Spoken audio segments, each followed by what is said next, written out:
Hey guys, tonight we escape. You're standing at the edge of an ancient city, the kind carved into myth and buried beneath millennia of dreams and dust. But forget the poetic stuff for now. Your nose is your first victim, smoke, sewage, and something dead. You hope it's just a rat punch. Your senses like a chariot wheel to the face. The streets don't hum, they shriek, shout, and clatter under a crush of bodies and carts and chaos. And you just walked in. You push forward, boots sinking slightly into mud that probably isn't just mud. Livestock squeal from one direction, incense burns thick in another, and everywhere people pressing, shouting, sweating fight for space that doesn't exist. You're elbowed by a fish seller who may or may not be threatening you in Hittite. You want to turn back, but the city swallows you. The buildings press close like gossiping old neighbors. Most are multi-level wooden and stone mashups, barely holding themselves together with warped beams and questionable faith.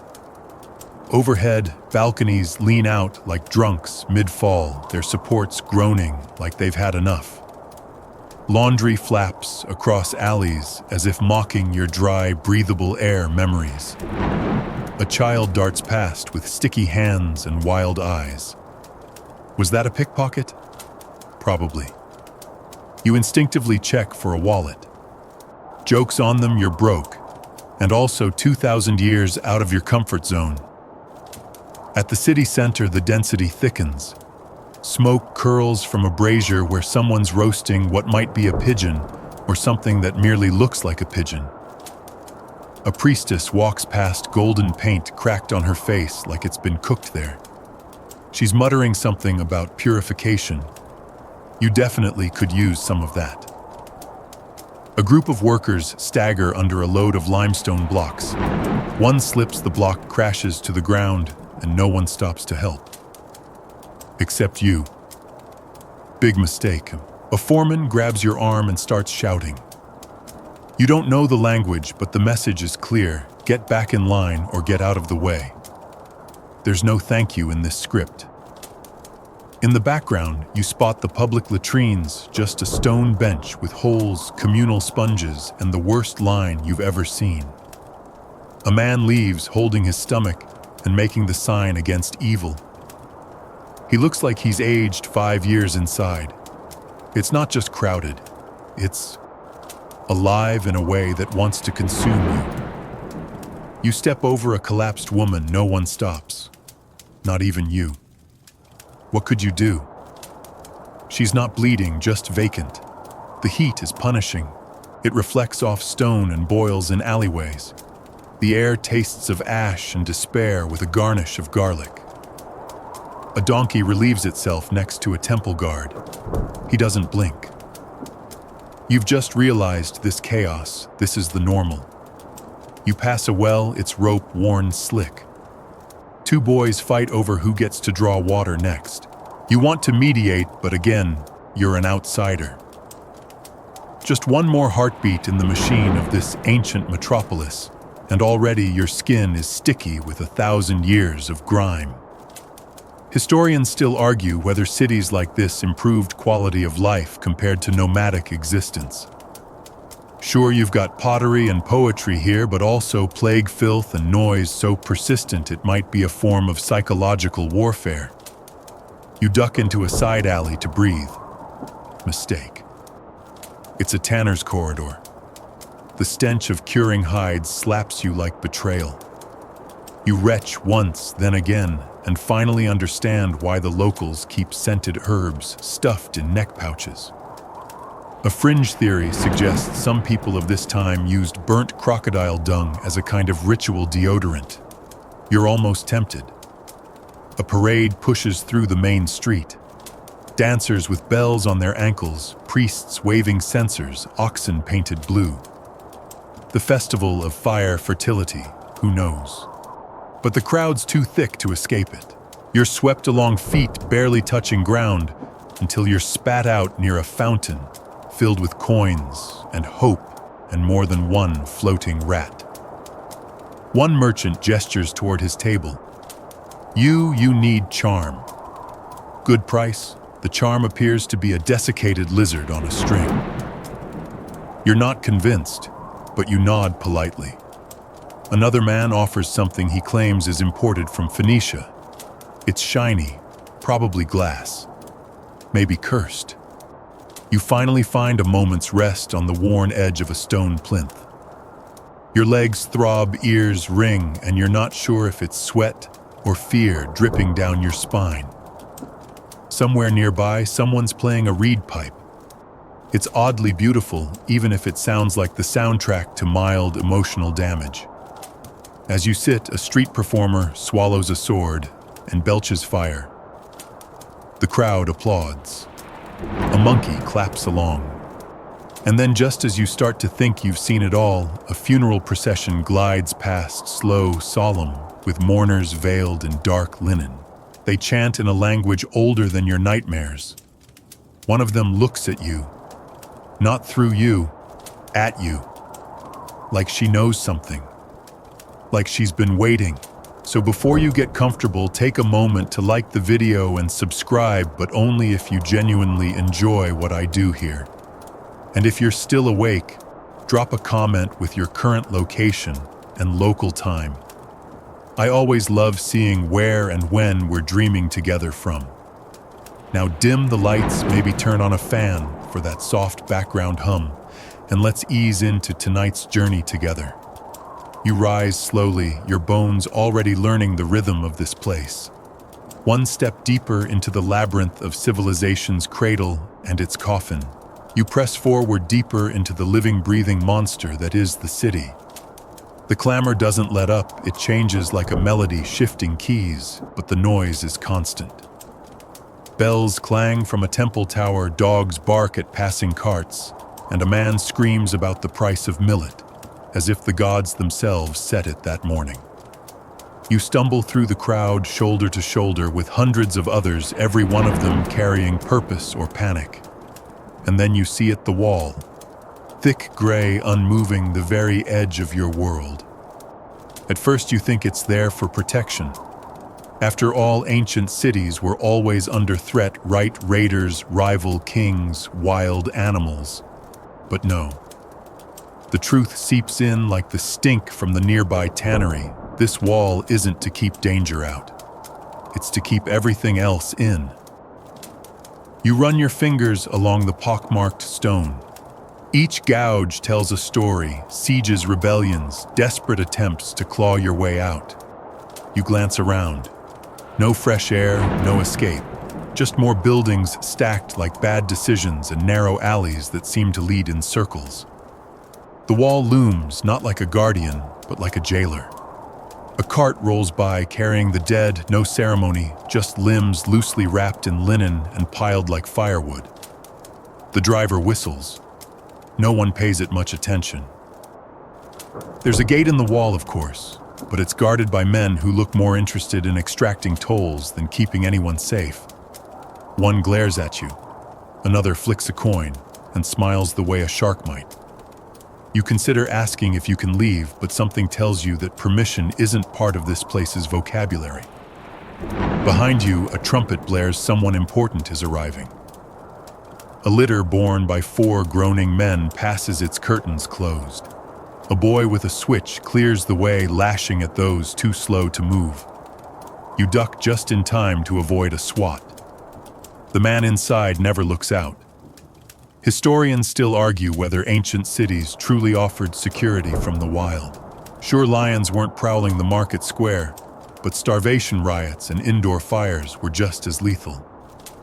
Some fringe scholars even claim early cities raised anxiety levels and led to the first documented midlife crises. You wouldn't be surprised. You walk along the wall, now tracing its length. It rises, intimidating, textured with moss and soot. Its shadow cools you briefly, but that's not comforting. It's like a hand closing over your heart. On one side of the wall, dust, sweat, shouting. On the other, unknowns, fields, forests, freedom, maybe. A man nearby is carving something into the stone, crudely scratched figures of what might be horses or demons or both. He glances at you and mutters something about dreams leaking through stone. You don't ask. Further on, the smell of stagnant water hits you. There's a drainage ditch where the city's waste is meant to flow out. It doesn't. It's blocked by refuse dead animals and what might be a sandal. Probably. You're not looking too closely. Even the pigeons seem tired here, perched above the latrine rooftops, blinking slowly like they've seen too much. You pass a group of children kicking around a ball made of rags. One of them slips and lands in a puddle of something brown and suspicious. He laughs. So do the others. Childhood here is fast, loud, and mostly unsupervised. They'll grow up with iron stomachs and city-born reflexes if they grow up at all. A scholar sits cross-legged by the wall, trying to read from a clay tablet, while balancing a live chicken on his lap. He doesn't seem especially bothered when you stop and stare. He looks up and says, "The stars say the city's soul is fractured." You nod like that makes sense. It probably does. And then there's the graffiti. Etched into bricks, carved into lintels, scribbled in charcoal on doors, prayers, curses, bawdy jokes, warnings. One wall reads, "Don't trust the man with the silver ear." Another simply says, "We eat lies here." A fringe belief, held by a few desert mystics, is that city walls are psychic sponges, absorbing all the trauma of the people they contain. Looking at this one, you might start believing it. You pause at a watchtower. A guard sleeps with his helmet tilted over his eyes, spear resting like a crutch. Next to him, an old woman sharpens knives, occasionally glancing up to check if you're worth charging. She has the energy of someone who's never once been surprised. You try to imagine what it would take to escape. Bribe a gatekeeper, climb the wall, join a caravan out, or fake your own death and be carted out in linen. The logistics scramble your brain. For now, you keep walking. You come across a small open-air court where a trial is taking place. The accused is a teenage girl. The judge is a man who looks like he flosses with hieroglyphics. There's no jury, no defense. Just the crowd jeering or silent depending on their stake. You move along before the sentence is handed down. You already know it won't be good. A group of foreign merchants unloads wares from donkeys, spices, silk, unfamiliar dried meats. You hear 5 languages in 30 seconds and understand none. One man offers you a cube of something sweet-smelling. You take it. It tastes like regret. He laughs. As you walk, the city's rhythm changes again. Less shouting, more singing. Women wash clothes in a communal basin, gossiping between scrubs. A boy plays a flute badly, but with conviction. A couple argues over a broken pot, then laughs and makes up as if it's all just a game. Life finds a way even here. But the wall remains. Always to your left now, as if it's following you, watching you, and somewhere in your gut you know it doesn't want you to leave. Because cities like this one don't just trap bodies, they trap identities. Once you've lived in the belly of this beast, it marks you. Out there in the quiet of the open world, you'd miss the madness. The noise would echo in your skull like a song you can't forget. Still you walk. One more turn. One more alley. One more breath before the city takes something else from you. By late afternoon, the light turns syrupy and thick, squeezing between rooftops like it's trying to escape too. You aren't far behind it. You've walked half the city, but the air hasn't gotten any fresher, just warmer, heavier, like it's absorbing sweat and secrets. And finally, your legs give out. You collapse near a tenement, a crooked, sagging thing made of clay brick and bruised wood. No one greets you. No landlord waves a key. A door swings open with a sound like a groan from the underworld, and you shuffle inside without asking permission. That's how it works here. If the space is empty, you take it until someone with stronger arms or sharper friends takes it from you. Inside, it's dark and hot. Heat pools at the ceiling like steam in a pot, and there's a sour smell that might be mold or death or both. The floor is dirt, uneven and cracked. You sit, then you lie down. Then you notice them beady eyes watching from under a broken cot. Rats. 1, 2, 7. You stop counting. They blink at you like they own the place. There's a man asleep against the far wall, or unconscious.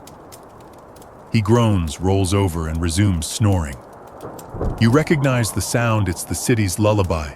A cracked jar near the corner leaks something foul. No one dares move it. The flies buzzing around it have declared it holy ground. You decide not to challenge them. In the distance, bells chime again. Evening. The working day's over, meaning the city's about to get louder, drunker, and somehow even more dangerous. You curl up on a threadbare mat that smells like boiled linen and feet. Your cheek presses against something crunchy. You hope it's straw.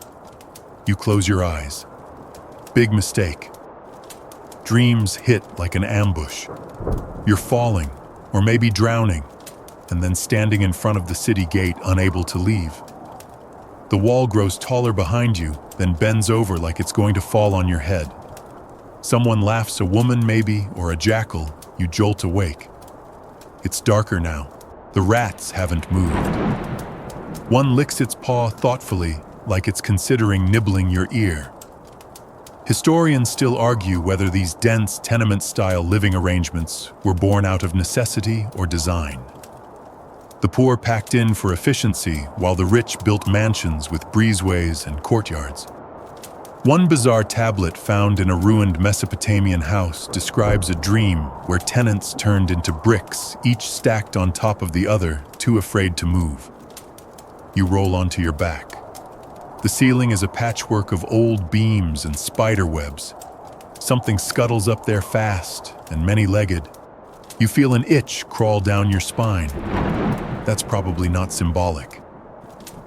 Through the open doorway, the sounds of evening life drift in. A drunken ballad, 2 people arguing over debt, a catfight possibly literal.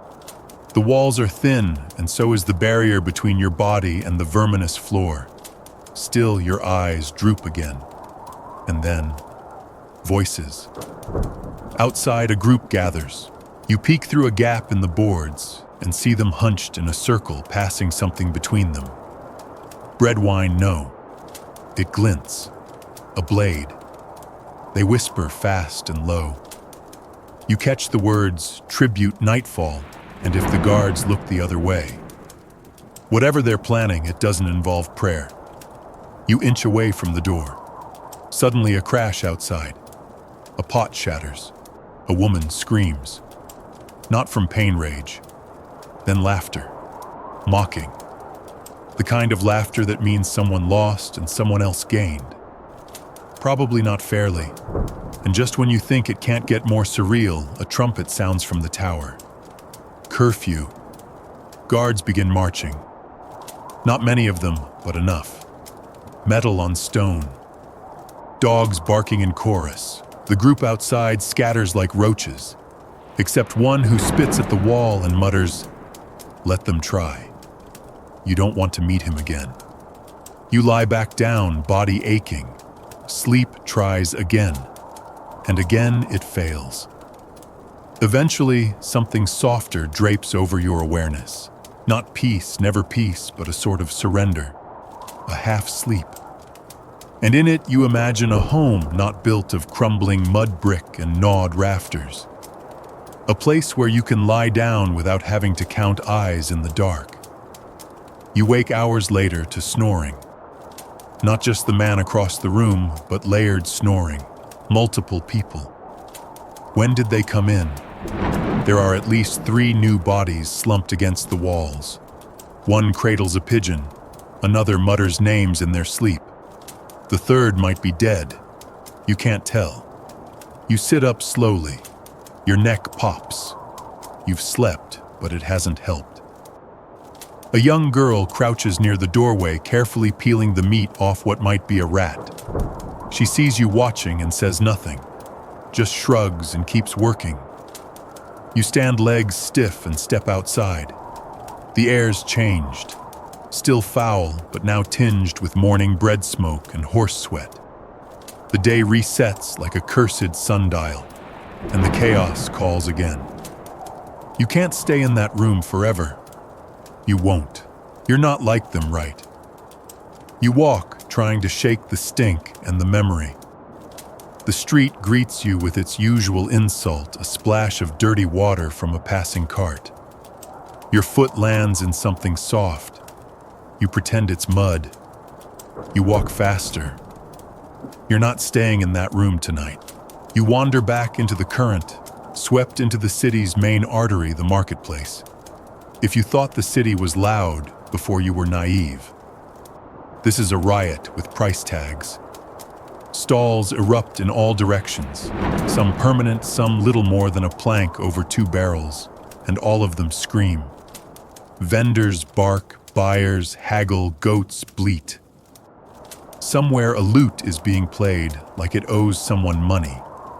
Spices fill your nose, cumin, cardamom, and whatever that sour sweet scent is, it might be tamarind, might be fermented fish paste. You won't risk asking. A woman shoves a live duck into your arms. 10 drachma, she cries. You hand it back with a polite nod and a face that says please no. She follows you for 3 stalls, dropping the price every few steps. You escape only by ducking, pun intended, behind a spice merchant yelling about cinnamon that isn't really cinnamon. You're jostled from every side. Hands grab for everything, produce fabric, coin purses your hair. A boy darts past and snatches an apple. The seller gives chase, but half-heartedly. This isn't his first theft. Might not even be his 10th today. You stop at a butcher's stall. Hanging slabs of meat twitch with flies. The butcher slices something red and grins at you with teeth like broken pottery. Fresh goat, he offers. You squint. Is that a hoof? He shrugs. Premium cut. Historians still argue whether ancient markets were the true heart of these cities or simply the loudest symptom of their decay. Some call them proto-democratic zones, where everyone had equal right to shout nonsense and overcharge for eggs. Others describe them as powder kegs of tension and disease. You brush past a row of live animals in cages, partridges, monkeys, something that might be a jackal. You don't make eye contact with any of them. You already feel too much kinship. Someone grabs your wrist. "Look here, traveler," says a woman cloaked in layers of deep blue. Her fingers are heavy with rings and dust. You've got the eyes of a cursed man. You try to pull away. "I'm just tired." Same thing she says and offers you a vial of milky liquid. Protection. For what she looks toward the crowd. For whatever comes next. You don't buy it. You also don't forget her face.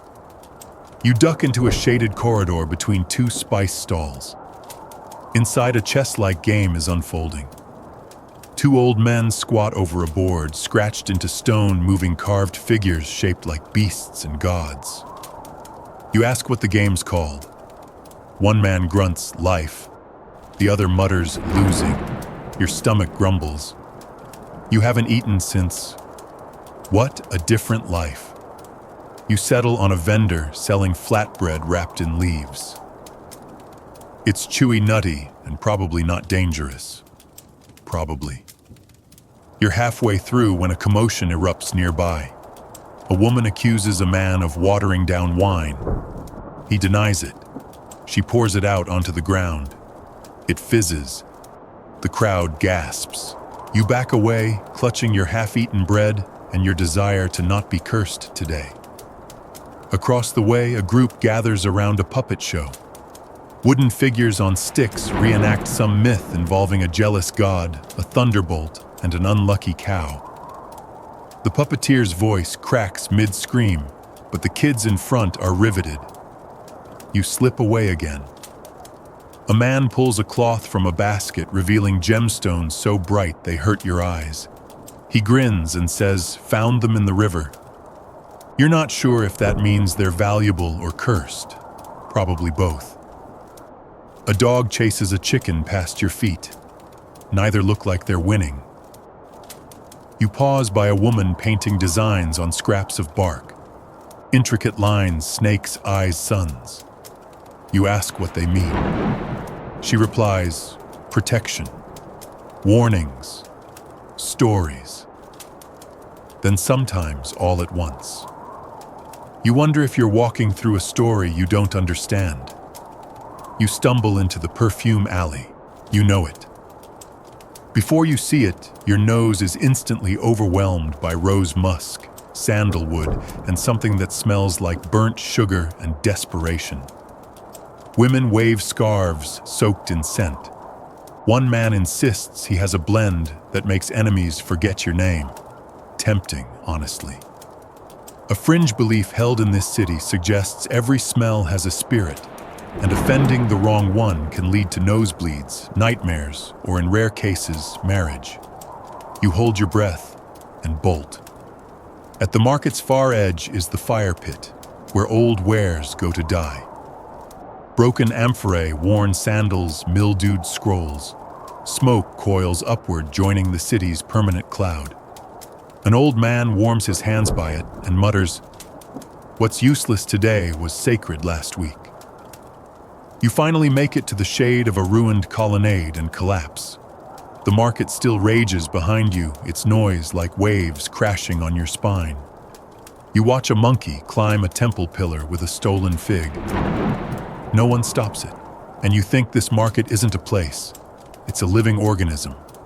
Hungry, chaotic, eternal. You'll have to come back tomorrow. You don't want to, but you will. Because no matter how filthy, how dangerous, how blood pressure raising this chaos is, this is where things happen. This is where deals are struck, curses, muttered hope, bartered, and futures bought one copper coin at a time. And even as you rest your eyes scanning the maze of stalls and squabbling humanity, a part of you begins plotting how to navigate it better next time. Maybe you'll even try haggling for that duck. You're still blinking ash and spice from your eyes when the drums start. Slow at first, just a pair of steady thuds echoing through the city like the heartbeat of something waking up beneath the stone. Then a horn, then bells, then shouting. You don't know what's happening, only that people start moving fast and wide like ants avoiding spilled oil.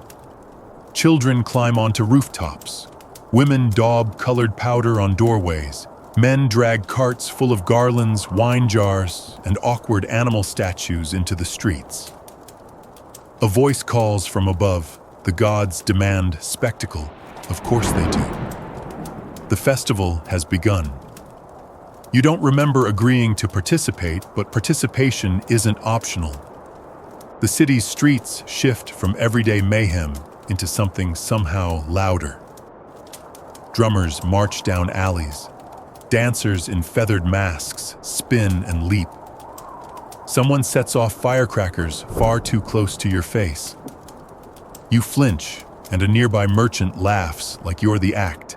A fringe theory suggests ancient cities invented public festivals not as religious devotion, but to keep the population distracted from how utterly miserable life could be.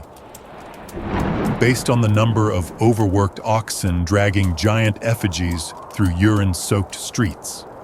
Right now, it checks out. The crowd thickens. A wave of perfumed bodies presses you forward. Painted faces grin beside you, some cheerful, some uncanny. One person wears a jackal's skull over their head and hisses at children. No one blinks. You're handed a flower garland and a cup of wine. You sip. It's terrible. You sip again. You're jostled toward a plaza where a massive stage has been erected, decorated with bronze mirrors and linen banners that flutter dramatically, despite the air being mostly still. A priestess stands atop it. Her arms raised, her voice booming. The god returns tonight. He returns in fire and blood. Well, that's never a comforting sentence. You're pulled into a circle of dancers, and before you can protest, someone smears red pigment across your cheeks. Now you're ready, they say gleefully. You're not ready. Still, the music is hypnotic. Drums build, pipes wail. You start moving badly, but no one cares. This isn't about grace. It's about energy, frenzy, conviction. Even sarcasm melts in the face of pure cultural momentum. So you spin off balance and confused, trying not to step on the man in stilts dressed as a hawk. Suddenly a hush falls. You look up.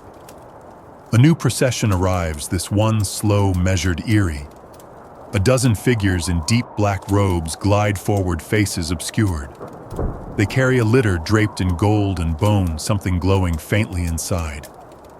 The crowd falls to their knees. You hesitate, then follow suit. A child beside you whispers, "That's the god's heart." You don't ask follow-up questions. The robed figures chant, a rhythm of syllables that churn your stomach like a bad oyster. You catch the words for rebirth, purge, and something that sounds like boil. Cool, cool, cool. Then without warning, a goat is dragged into the square. It's painted blue and has bells around its hooves. It looks very nervous. The crowd begins to chant. You chant too, not knowing what you're saying. It doesn't matter. The sound rises, urgent, ecstatic. The goat does not survive. You're too far back to see how, but you see the splatter. People cheer.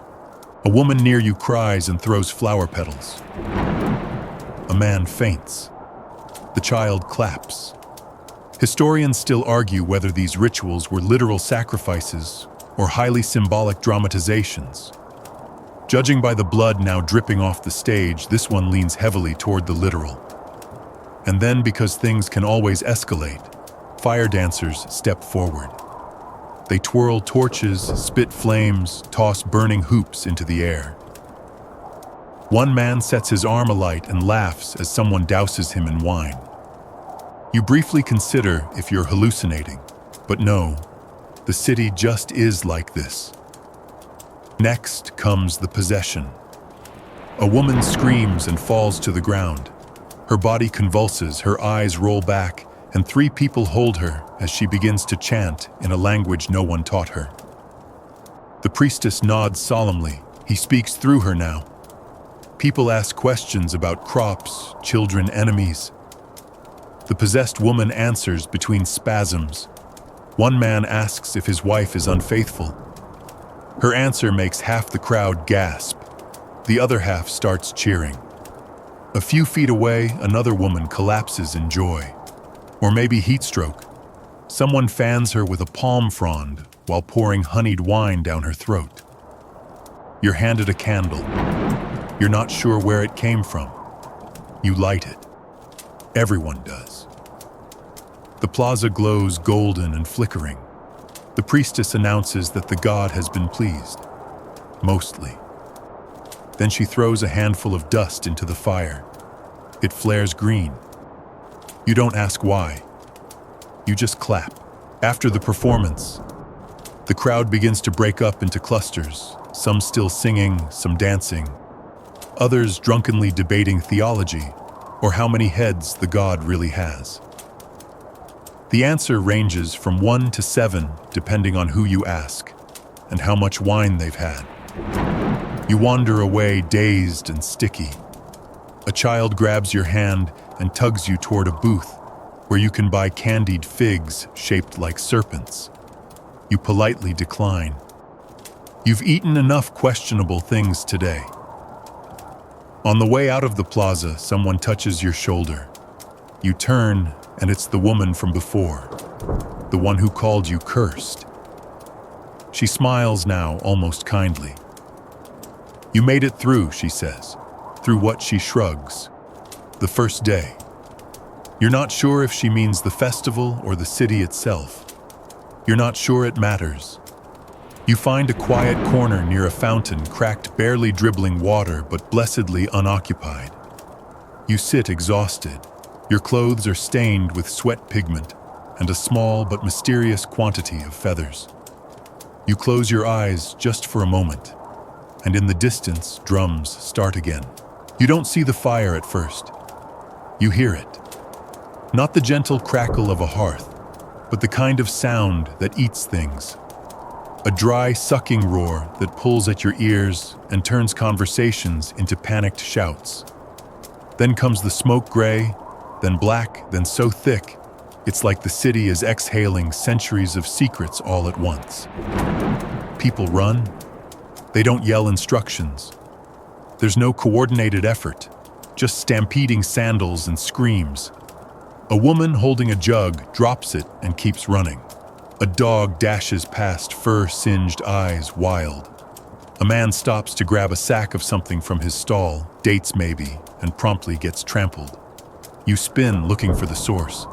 A roof 3 streets over is glowing red, like someone painted the sky with fury. The fire leaps to the next building like it's showing off. It moves fast, faster than it should. You run with the crowd. You don't have a plan. The city doesn't do plans. A clay tile crashes beside you. You duck, heart slamming your ribs. The heat is coming now, rolling oppressive even from blocks away. You round a corner and nearly crash into a group of men with buckets. They're shouting, moving toward the blaze. Not firemen, there's no department here. Just neighbors trying to stop their whole world from burning. You grab a bucket. No one asks your name. You run with them to a well, dunk it, and race toward the smoke. Historians still argue whether ancient cities had formal fire protocols. Most evidence suggests, not really. Fires were a constant risk, open flames for cooking oil lamps, wood-beamed buildings stacked too close together. Some cities passed fire prevention edicts. Most people ignored them, because of course they did. You pass people flinging water at a wall that's already scorched. One man stands on a rooftop trying to beat down the flames with a wet cloth. It looks noble. It looks useless. A scream cuts through the roar. A child trapped on a balcony. People shout directions, but the staircase is flames. One man tries to climb a vine trellis. It snaps. He falls, lands hard, groans. 2 others pull him away. You press forward, shielding your face with your tunic. Smoke stings your eyes, burns your throat. You can't see the child anymore. Just a silhouette. Then nothing. You stagger back. You're not a hero. You're barely breathing. You fall to your knees, gasping. Someone shoves a damp cloth into your hands. Over your mouth, a voice says. You obey. It helps. A little. A row of houses collapses ahead with a sound like the end of a myth. Someone starts crying behind you, deep, hoarse sobs. You don't look. You can't. You find yourself in a plaza far enough from the blaze that the air turns breathable again. Others gather, dozens, maybe hundreds, coughing, singed, shaken. Ash drifts down like black snow. A goat wanders by, bleeding. A temple priest walks among the crowd, murmuring blessings, offering sips of something herbal. His robe is scorched at the hem. You take a drink. It tastes like bitter roots and maybe hope. A man nearby spits into the ash and mutters, "The gods are angry again." No one disagrees. A fringe belief found in some early texts holds that fire was less an accident and more a cleansing ritual sent by deities bored with routine worship. Some even practiced controlled burning as a kind of divine communication. Burn and be seen, they'd say. You don't feel particularly seen right now, just singed. You stand and wander. Your hands tremble. Your mouth tastes like soot. You've lost your sense of direction of time. Somewhere a dog barks. Somewhere a child wails. Somewhere flames still chew through beams and dreams. And then you see him. A boy maybe 10 clutching a clay idol to his chest. His face is streaked with ash and tears. He doesn't speak, just walks in a daze past a burned-out stall. You reach for him, but he slips away like smoke. The sun is low now, its light cut by smoke pillars rising like broken columns. You pass a pile of charred baskets, a mural blackened into abstraction, a man trying to scrape soot off his tomatoes. You think of the tenement you left that morning. Is it still standing? You don't want to know. You find yourself back near the fountain, the cracked one, still dribbling, still ignored. You cup your hands and drink. It tastes metallic, but you don't care. It's cold. Someone sits beside you. An older woman with burnt fingertips and eyes too tired to be afraid. First fire, she asks, as if this is a rite of passage. You nod. Won't be the last, she says. Then leans back and closes her eyes like this is a normal afternoon. You sit with her in silence, listening, as the fire finally begins to die. Not because it's been beaten, because it's had its fill. And the city will just patch itself back together with mud and stubbornness. Because fire is only temporary here, but the chaos is permanent. You wake up coughing. The smoke lingers even now, even here, 2 streets over, and half a sunrise later.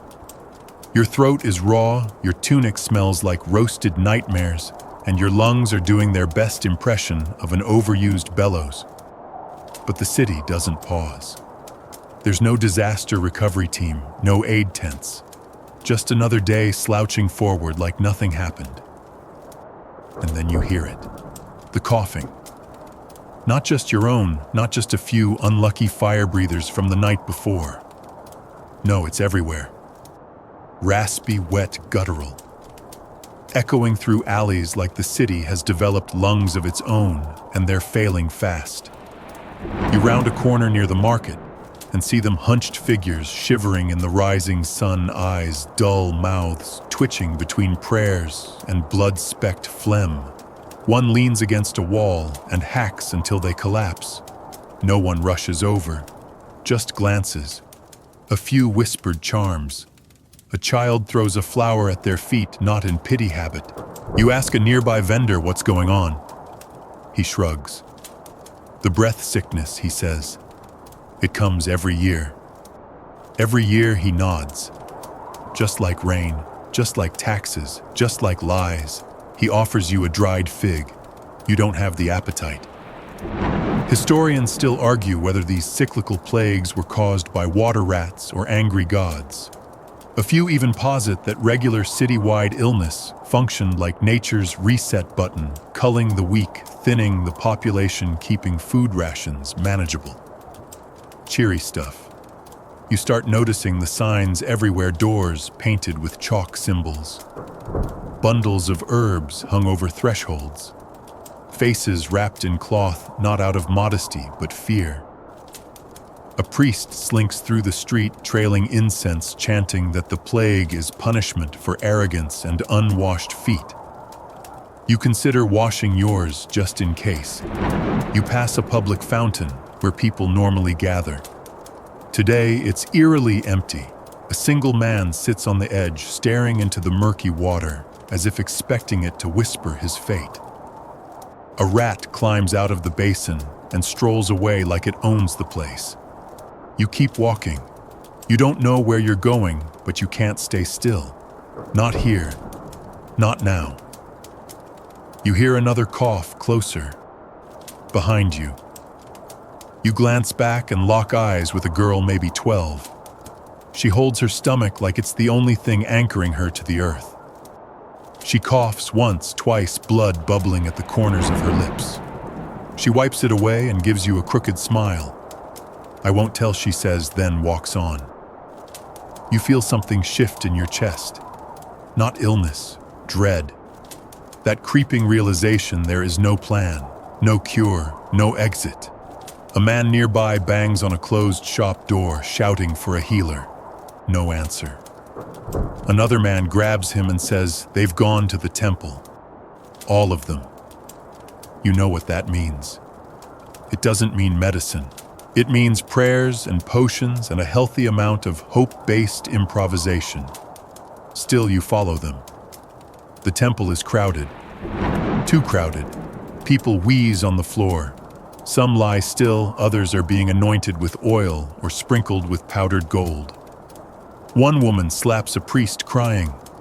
He got worse after your herbs. The priest responds by chanting louder. You step back. You try to leave, but the door is blocked. A priestess points at you. Have you been touched? You don't know how to answer that. Emotionally sure, by sickness. Hopefully not. Cleanse him, she says to a pair of attendants.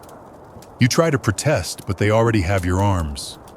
You're led to a stone basin filled with water that smells like sweat and mint and something that might be goat. They strip your outer robe and pour the water over your head. It's cold. So cold your breath catches. They murmur words. One slaps your back. Another draws a sigil on your chest with charcoal. You're declared mostly safe, which sounds not reassuring. You slip out while no one's looking. Back in the alley, you notice the new graffiti, "Don't breathe too deep."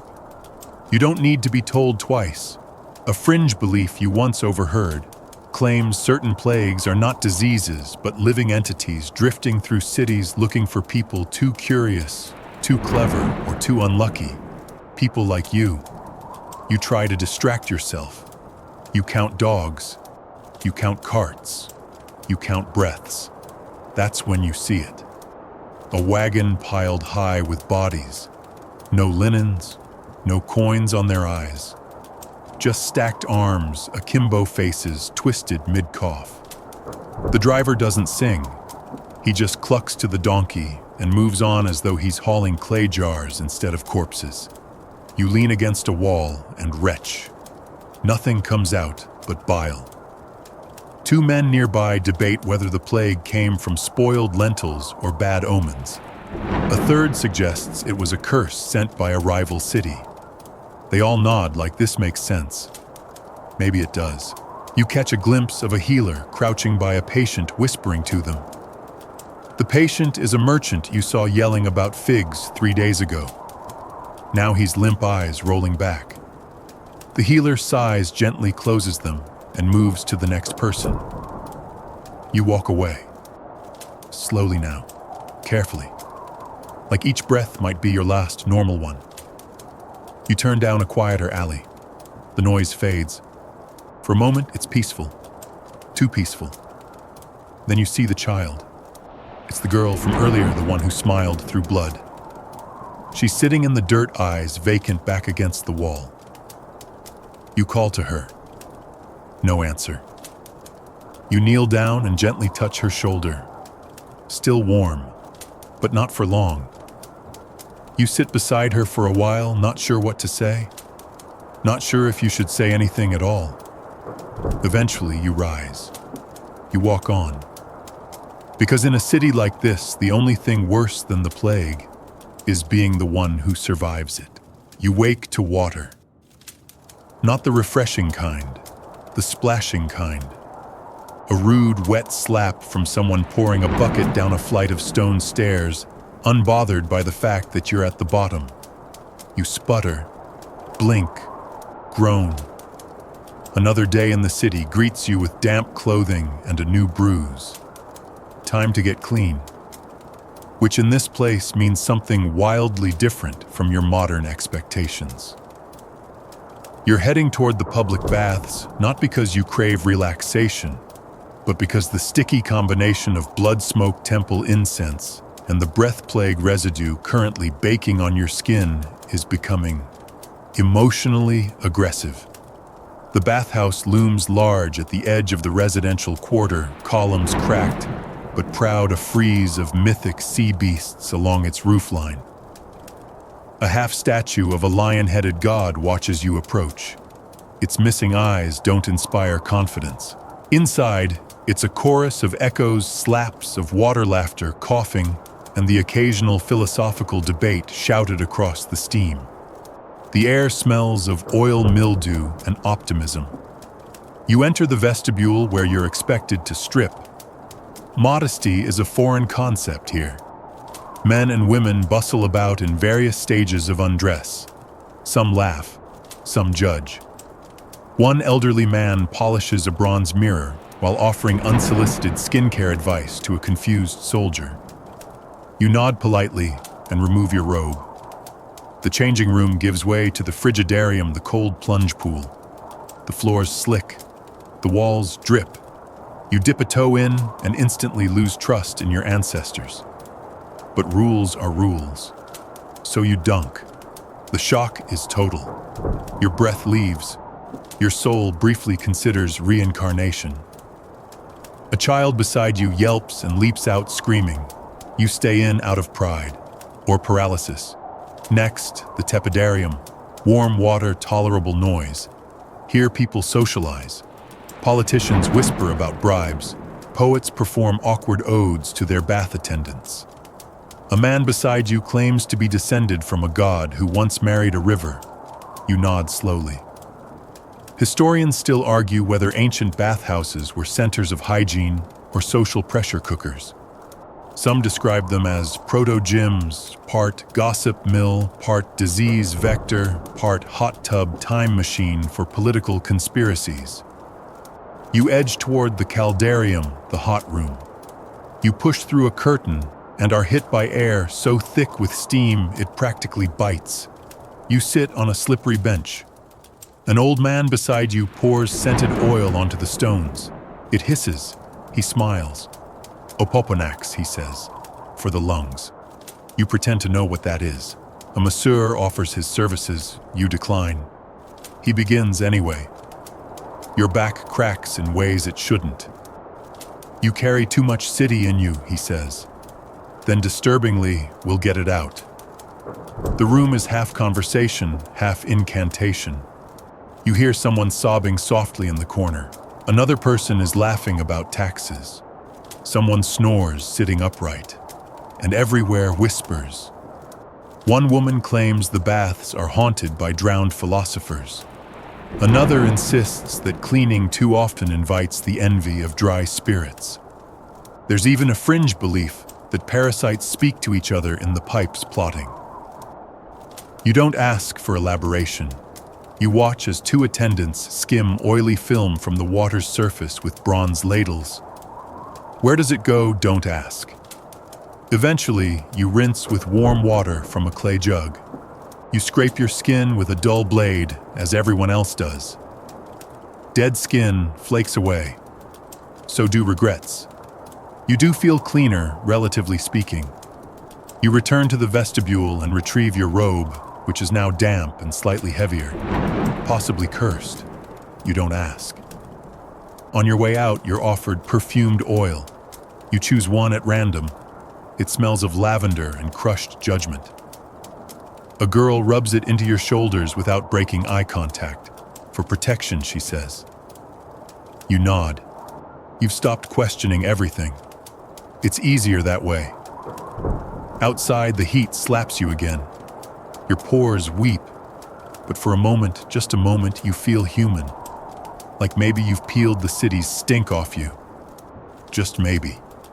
You pass another group waiting to enter. One man's wrapped in cloth, shaking. The woman beside him holds a tiny bronze idol and a satchel of herbs. She sees you and whispers, "Did it help you hesitate?"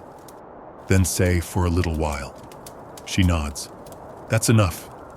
You continue on barefoot, robe, damp hair steaming in the sunlight. But already, the itch begins. A flea bite, then another. You look down. There on your leg, something moves. Tiny, persistent.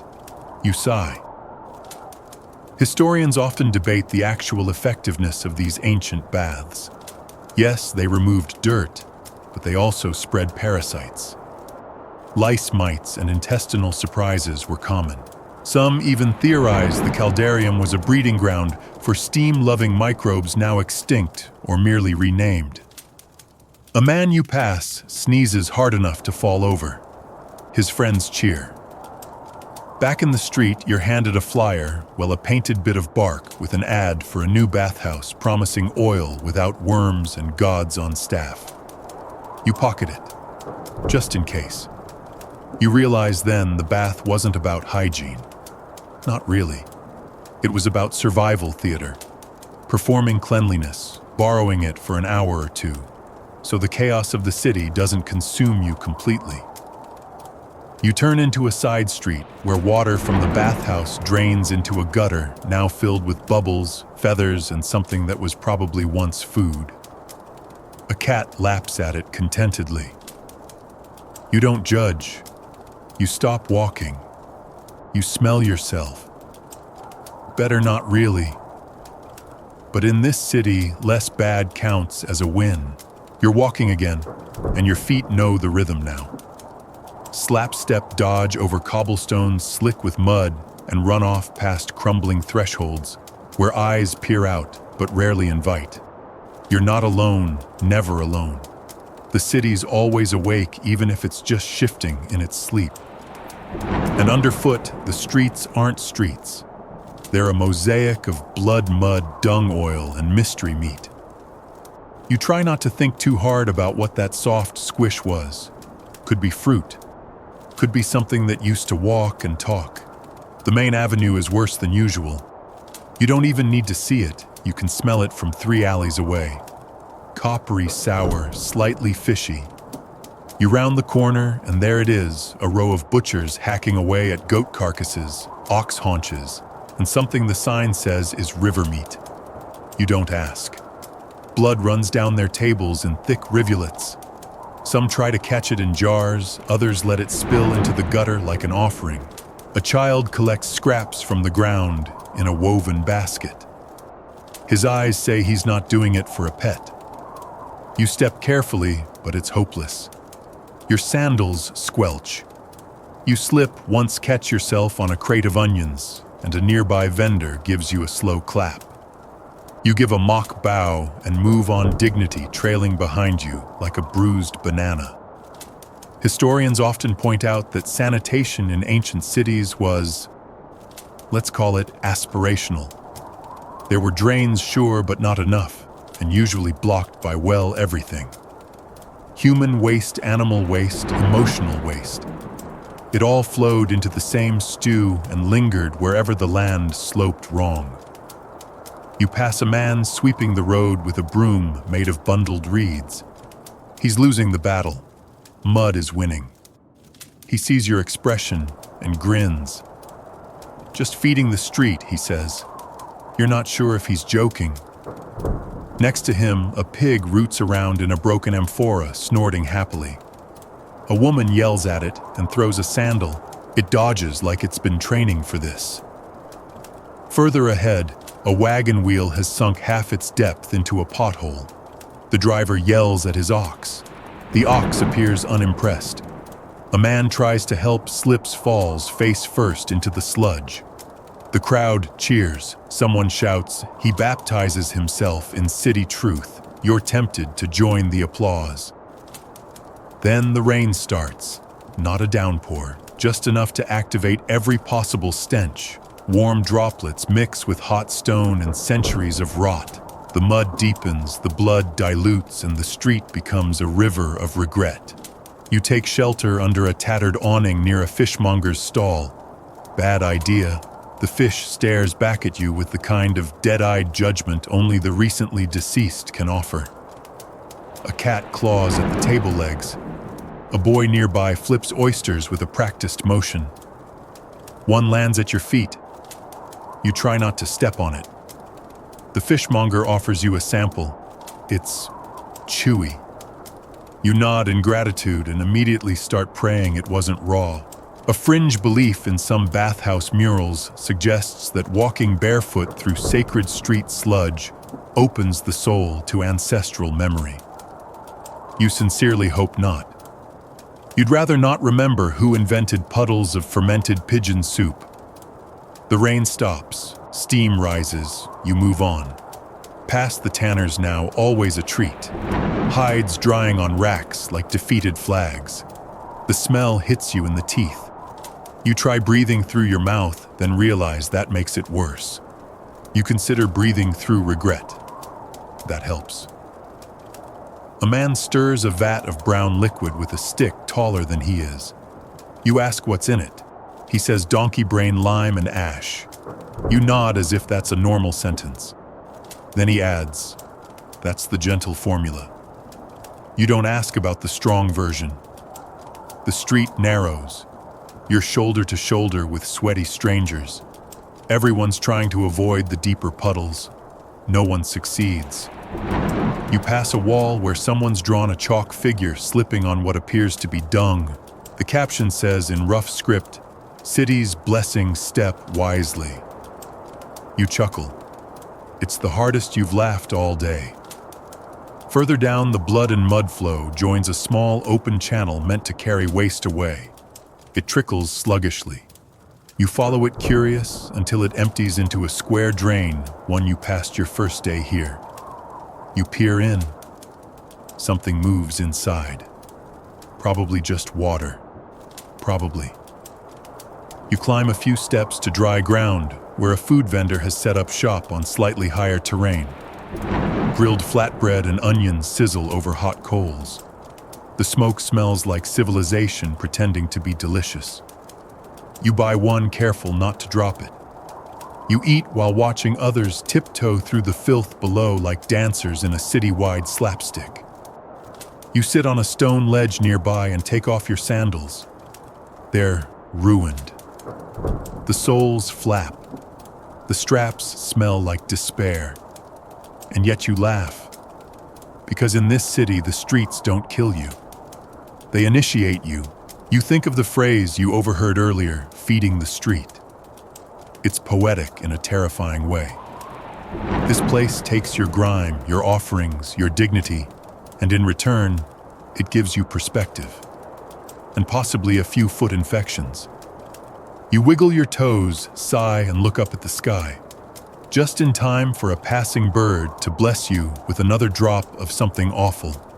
You wipe it off, you stand up, and you walk on. Because there's no such thing as clean here, only cleaner than yesterday. Word count 1-285. Awaiting continue, ban ja noi, continue chat GPT ja noi, section 10. You're walking uphill now, if you can call it that. More like lurching up a slick incline, where the city's very foundation seems to grumble beneath your feet. Ahead looms a government building, or maybe a temple, or both. In this place, power wears many masks, and they all expect payment. A wooden placard near the gate reads something resembling Office of Public Affairs and Mercy. Although someone scratched out the mercy part and scrawled extortion in its place.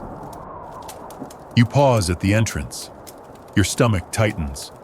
You've been warned about this: taxes, tithes, bribes. 3 words that mean the same thing here: money leaving your pocket in exchange for permission to keep breathing. The scribe at the door doesn't look up as you approach. He's chewing something, possibly bark, possibly a piece of last week's law scroll. He gestures at a worn slate. Name, he grunts. You hesitate. Name, he repeats. Or we give you one. You give your name. He scratches it down, then says owed 8 for existing, 2 for non-local status, 1 for wearing fabric dyed with blue, and 1 more for stepping on administrative stone property. You look down. Your foot is indeed on a carved threshold tile. You move it. Too late. 13 total, he says, as if it's a bargain. I have 5, you say. He shrugs. Then you owe 8. Welcome to the bureaucracy spiral. Historians still argue whether taxation in ancient cities was meant to support civic growth or simply enforce obedience. A few suggest tax collectors held more power than generals. One particularly cynical scholar once described early tax systems as organized guilt monetized through ritual paperwork. You're directed inside down a corridor that smells of ink and mold. You pass rooms filled with scribes scratching records into wax tablets, clay shards, even scraps of leather. The air is thick with grumbling. A man sits in a corner muttering the same phrase over and over, "I paid the goat tax. I paid the goat tax." No one listens. A tax collector waves you in. He's dressed finer than the rest with rings on each finger and a smirk like it was inherited. He eyes your robe, your sandals, your slightly paranoid posture. "You work?" he asks. "I walk you," reply. He laughs. "So no trade, no guild, no patron." You nod wary. "Vagrant class. Very good. That'll be 3 more." You open your hand. The 5 coins clink softly. He takes them all. You now owe 11. He slides a clay token across the table, your proof of interaction, which is somehow not proof of payment. Outside, a man approaches you in the courtyard. He wears a copper armband, which means official in the loosest possible sense. "Nice day," he says, then adds permit for speaking required. You stare. "Lucky you. I can sell you one." "How much? 3. You just shake your head and walk away. He mutters something about non-compliant tongues. You duck down a side path and find yourself in the temple courtyard, technically not under the same tax jurisdiction. Yet. But the priests are watching, robes, fluttering sandals, clean expressions blank. Inside the temple gates, worshippers drop coins into bronze bowls. A gong rings with each offering. A priest declares, "The gods hear only when silver sings." You watch as a woman kneels and places a single bean in the bowl. The priest frowns. "Symbolic tithing," she says. He allows it. You admire her boldness or desperation. Maybe both. There's a booth nearby where scribes sell blessings in writing small tablets engraved with phrases like "Good harvest, fertile union, and no more skin itch." The most expensive one reads, "Let the officials forget my name." It's 10 coins. You move on. In a shady alcove near the back, a man whispers to passers-by, quiet favors, paperless transactions. His beard hides most of his face. You ask what he offers: erasure, modification, reclassification, perhaps a relocation of debt. How much he shrugs. Depends how loudly you ask. You whisper. He smiles, and then adds, "But first a deposit." You decline and leave. A fringe belief passed among merchants claims that if you fold your tax receipt into a swan and bury it under moonlight, your debt will disappear. Others say this only makes it worse. No one seems sure. You finally find respite in a public square, watching a man juggle knives while 2 boys pickpocket the crowd. One old woman applauds both performances. Beside you, a bronze statue of an official watches silently. Its plaque reads, "He balanced the books." Someone has added in charcoal into his own pocket. You lean back exhausted. A man in fine robes approaches and hands you a parchment. It reads, "Notice of atmospheric occupancy. This bench is city property. Standing or sitting here incurs a comfort levy. 2 coins due." You crumple it and toss it aside. He shrugs and walks on, probably going to charge someone else for blinking. You finally retreat to a corner shop run by an old woman who doesn't ask questions. She pours you a cup of barley tea and says, "You look freshly fleeced." You nod. She smiles. "We all are. That's how we stay warm." You sip. The tea is bitter but grounding. She leans close and whispers, "Want to know a secret?" You nod again. She says, "The gods don't tax. Only people do." You leave 2 coins on the counter, though she doesn't ask for any. And as you walk back into the city's churning belly, you think maybe next time you'll just pretend to be a statue. Or a goat. It might be cheaper. Word count 1-285. Awaiting continue Ban Jun Noi. Continue Chat GPT Jun Noi. Section 11, you're learning. now learning that the city doesn't just divide itself by function, but by altitude. And today, your feet take you up. Not far, just high enough to feel the air change a little where the smoke drifts more gently, and the shouting below softens into what might almost be mistaken for peace. This is where the privileged live. It's not a palace district exactly. No golden gates or unicorn stables.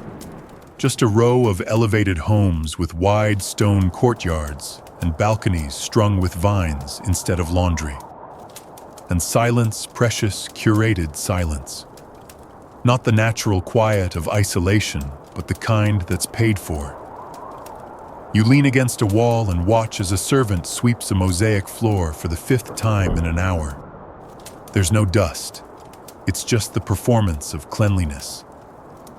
A girl lounges on a shaded veranda sipping something green from a silver cup. She wears jewelry even her ankles look proud of. A little wind lifts her scarf. She sighs. Too hot today, she murmurs as if the sun works for her and needs a warning. Below, 2 boys chase a wooden hoop through the market mud. The contrast is nauseating. A rich man emerges from a gate with lions carved into it. He pats his belly, shouts for a melon, and a servant sprints to obey. The man wears silk, real silk, imported, glossy and utterly ridiculous in this heat. He wipes his brow with a square of linen so fine you briefly wonder if it's stolen from a future century. Historians still argue whether these elites provided any functional benefit to the cities they drained resources from. Some claim they funded temples, artists, and irrigation. Others argue their greatest contribution was the invention of smug indifference. You pass a wall etched with elaborate vines and birds painted, not scratched, like in the tenement district. These murals are declarations. Look how refined we are. Our gods have manicured nails. A tutor sits beneath a fig tree reciting lines to a boy who's clearly not listening. The boy watches a butterfly. The tutor repeats the lesson: law is like breath, invisible, but necessary. The boy yawns. You consider applauding his resistance. Then you spot the gardens. Not grand, but lush private greenery on rooftops and terraces. Vines curled over pergolas, herbs in clay pots, even tiny fish ponds rippling with bored, overfed carp. The scent hits you hard.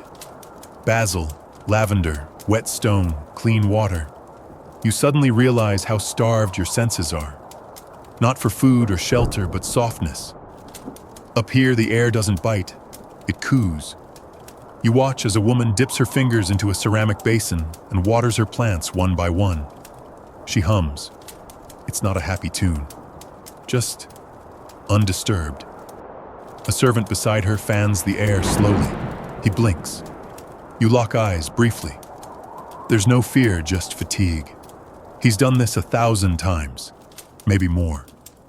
Below, a commotion erupts in the streets. Shouting, angry drums. Someone wails. From up here, no one reacts. The woman takes a bite of date. You hear a phrase drift through an open window. Let them cry. That's what streets are for. You move on. A small balcony hosts 3 elders playing a game with pebbles and carved squares. One pauses to sip wine, another to scold a servant for interrupting their silence. A bird poops on a column. No one laughs. A fringe belief held among lower-class poets says that those who live too high forget the shape of the ground, and when they fall all the way through. Watching these people, you wonder if it's not just belief. Maybe it's prophecy. You spot a boy cleaning golden figurines of gods that you've only ever seen scratched into alley walls. Here they shine. Here they wear smiles. A servant leads a dog through a courtyard, brushing its fur with more care than anyone has shown you since you arrived. You pause at a gate. Through it, a man reclines on a platform covered in woven cushions. His hair is braided, his fingers stained with ink. He scribbles something into a scroll while being fed grapes by a woman who looks half interested in her job. He glances at you, a long stare. Then you're not supposed to be up here. Not angry. Just bored. You nod. You walk away. No one stops you, but the air feels heavier now. Not because of heat, because of watching. Like the walls know you don't belong. Like the paint itself has class consciousness. You descend. Back down the winding alleys, back through the sun-stained linen and cracked sandals and noisy breath of the real city. And suddenly, you're back in it. The smells hit first: broth, sweat, piss, desperation. The noise comes next: bargaining, crying, the clatter of a dropped amphora. And finally, the color dust and rust and sun-bleached fabrics held together by knots and prayer. You look back up the hill. The gardens are gone from view. The silence too. But the memory lingers sharp like a splinter under your skin. Because now you know. The privileged don't just live above the city. They float above the consequences. And if the city burns again, they'll still have grapes. You're pulled back into the river of bodies before you even realize your feet are moving again. The crowd thickens, funnels towards something, an event, a ritual, maybe a spectacle. You follow, not because you want to, but because in this city, gravity isn't vertical, it's emotional. When something big happens, you get dragged into it, whether you breathe or not. The shouting grows rhythmic, not angry, not joyful, just expectant. You round a corner and the structure rises before you, the arena. It's enormous, cracked and scorched by time, but still terrifyingly intact. High stone walls crowned with statues of mythic beasts. Carved lion heads leer from the corners, mouths open like they're ready to roar again. The gates are open. People pour in like ants to a feast or a funeral. You climb the steps, pressing through the crowd, and find yourself in a vast amphitheater. Stone seats rise in concentric circles, every one of them occupied by sweating, shouting, squinting citizens. Below the pit, the sand is stained. You're not sure with what, but you have a guess. An announcer steps into the center, arms, wide voice booming. People of the city, he calls. Behold justice as it was written in the stars, and enforced by sharpened claws, the crowd roars. You sink into a seat near a woman eating roasted chickpeas like popcorn. She offers you some. You take a few because refusing seems rude in front of the imminent carnage. Below, a door opens with a groan, and the first criminal is shoved into the arena. A man, thin, terrified. He looks up at the crowd, then down at the sand, then at the other door. The door that begins to creak. You brace. It opens, and out comes a lion. No metaphor, no symbolism, just 400 pounds of muscle hunger and majestic indifference. The crowd chants something unintelligible, but pulsing with energy. It's not bloodthirsty, it's traditional, like a hymn passed down through generations. Historians still argue whether these executions were intended for justice entertainment or psychological control. One scholar once wrote, "In cities where laws were unreadable and gods were invisible, lions made the consequences clear." The man tries to run. He doesn't get far. The crowd gasps, then cheers. One section boos. Apparently they had money on the other outcome somehow. A boy beside you jumps up screaming with joy. His father pats his back proudly. You chew your chickpeas slower. The sand is red now. A team of workers, barefoot, silent, rushes in with buckets of water and fresh straw. The blood vanishes like it never happened. The next act is ready. This time, two criminals, shackled together, accused of sacrilege and salt theft. You're not sure which is worse. The door creaks again. This time, not a lion, a bear. Well, that's new. The crowd's tone changes, murmurs ripple. Someone in the front row stands. The announcer hesitates. The bear snorts. The men fall to their knees. And then a horn blares from the tower. Everyone freezes.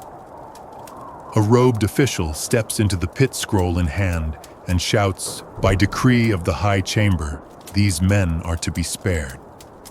The crowd groans. They will instead serve in the southern quarries for 10 years. A woman behind you says, "Boring." The men collapse in relief. The bear does not look thrilled. You exhale, but the relief doesn't last. A new door opens, and this time it's not criminals. It's dancers, masked, draped in feathers and paint, moving like shadows with joints made of music. They twirl, leap, crash to the sand in unison. The crowd hushes. This is not punishment. This is spectacle. Then the god statues are wheeled in massive wooden effigies with painted eyes and hinged jaws. The dancers prostrate themselves. The crowd chants. You catch the phrase, "Blood honors blood." And from the far gate, one last figure enters. You squint. It's a child, a young boy. No chains, just a garland on his head and a small blade in his hand. The announcer shouts, "The chosen vessel, let the gods speak through his blade." You frown. The child kneels before the effigies. He slices his palm, lets the blood drip onto the sand. The crowd murmurs approval. Some cross themselves. Others hold up amulets. The gods apparently are now satisfied. The child is led away with reverence. You can't decide if he's blessed or doomed. Probably both. A fringe belief among theatergoers claims that if your blood hits the sand 3 times before death, your spirit haunts the arena forever. Given the look of the place, there's a lot of haunting going on. You stand to leave, but the woman with the chickpeas says one more. They saved the best for last. She's right. A condemned noble. Gilded shackles. Head held high. Crime, treason of thought. You watch in silence as they hand him a spear and open 2 gates. One for a bull, one for a pack of dogs. The noble doesn't flinch.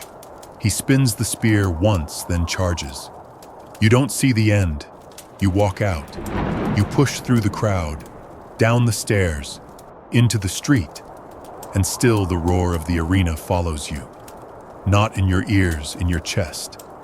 A thudding reminder of how power performs, how cruelty becomes tradition, how sand drinks blood without judgment. You find yourself back in the shade of an alley, pressing your hands to your ears. But you can still hear the cheering, because in this city, even the echoes wear masks. The city is quieter now. Not truly silent, it never is, but the arena's echoes have finally faded into something distant and hollow, like the last toll of a bell you can't quite tell was real. Your legs are aching. Your stomach twists, though you're not sure if it's from hunger or unease. You walk without aim, half lost, half hoping to stay that way. And then you hear it, low voices, words like flint being struck, careful and dangerous. You slow your pace. You're in a wine den, not a tavern, not a party. This is no place for singing or toast-making. This is where the discontent gather under cover of drunken laughter, where eyes flick to the corners before mouths open. It smells like sour grapes, damp linen, and secrets. The room is dim lit by oil lamps that haven't been trimmed since yesterday. Their smoke coils upward like whispers. People sit cross-legged on mats hunched over clay cups, speaking softly. You settle into a corner and listen. The first voice, they raise the bread levy again. Second, we'll be paying for air soon. Wait, we already do. Muted laughter. Third voice, older, rougher, breads the excuse. It's the soldiers they need to feed. The outer garrison doubled last month. You think that's for defense. The group goes still. You've stumbled into something real. One man leans closer to the others and places a small token on the table, a wooden disc etched with a spiral. The others nod. You don't know what it means, but it means something. You sip the wine they hand you. It's strong, vinegary, medicinal. It tastes like conspiracy. Historians still argue whether underground resistance in ancient cities was coordinated or chaotic. Some suggest tight-knit circles of thinkers and merchants led revolts. Others believe uprisings began as tavern tantrums and only became movements when someone wrote about them later. A woman in the corner says, "My brother sent word. In the eastern quarter, they've begun stockpiling grain. Quietly. No more waiting for temple handouts." Someone replies, "The temple knows. They always do." Another says, "The temple is the problem. The room stiffens." That's a line. And someone just crossed it. But no one protests. Instead, someone says, "Maybe next time we burn that first." You cough into your cup. The man beside you gives a knowing smile. "Don't worry," he says. "They only disappear people who ask too many questions. Sitting still is still safe." You nod. The logic is absurd. But here it's how people survive. In the back, a map is unrolled across the floor. Not a proper city map, hand-drawn, smudged with wine and oil. Circles mark guard posts, crosses mark tunnels. Someone taps near the southern gate and says, "That's where the bribes go thin." Another voice. "And here's where they dump the dead." A third, which means here's where no one watches. The room breathes in rhythm now, like a single animal made of 10 cautious people and one very confused outsider. That's you. A man with a scar under his eye says, "We don't want to topple the city. Just shake it hard enough that it forgets its own lies." That sounds poetic until you remember yesterday's fire and the girl you sat beside. Shaking feels like a euphemism for blood. They talk tactics next. You listen, not because you plan to join, but because it feels impossible to turn away. They speak of tunnels beneath the city, old ones, unused, sacred in ways no one remembers. They talk of officials who can be bought and those who've already been. They speak of coded messages delivered in loaves of bread in festival chants, even in the positioning of laundry on certain rooftops. A fringe belief says revolutions begin not with swords, but with verbs. Hearing this room, you believe it. Every sentence has sharp edges. Every pause is a negotiation. You realize now you're not in a wine den, you're in a furnace, and it's just starting to glow. One woman rolls up the map and says, "Enough for tonight." Eyes are everywhere, even tired ones. Everyone drinks, not a toast, just a synchronization, a ritual. The room begins to empty. Quiet goodbyes. Handshakes with meanings you don't know. Someone slips a scroll into your satchel when you're not looking. You find it later. It simply says, "If not you, then who outside the night is cool." A relief after the close air of the cellar. The stars above the city look blurry, like they too are squinting suspiciously. You hear footsteps behind you. You turn, no one there. A shadow moves across a rooftop. You walk faster. You cross a square and see a boy chalking strange symbols on a wall. He looks up and says, "They're watching." You ask who he says all of them, then runs off. You head back to your shelter, wherever that is tonight. Your head spinning, not from wine, but from questions. How many others are whispering? How many are waiting? How many are pretending not to hear? You think of the lion in the arena. The way the crowd called it, justice. And you wonder what justice looks like when it fights back. The next morning tastes like ash and possibility. You stretch your limbs, stiff from sleeping under a crumbling archway that smelled suspiciously like pickled radishes and regret. The city hasn't paused for you, she never does, but something's changed. You feel it, like a knot just beneath the skin of the streets pulling tighter. You walk toward the river. If you're lucky, the water might still be low enough to cross. If not, you'll get wet. But honestly, after everything else you've waded through, a little river water sounds luxurious. As you approach, the noise changes. No merchants, no tax collectors, no chanting priests. Just creaking wood, flapping sails, and voices calling out measurements in units you don't understand, but deeply respect. Welcome to the port. This is the city's bloodstream, not its heart that's too romantic. The port is the liver, filtering goods, gossip, fish foreigners, and occasionally human bones wrapped in salt cloth. The dock is loud, wet, and furious. A boat's anchor crashes down like thunder. Ropes slap against beams.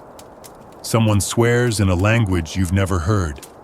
You understand him perfectly.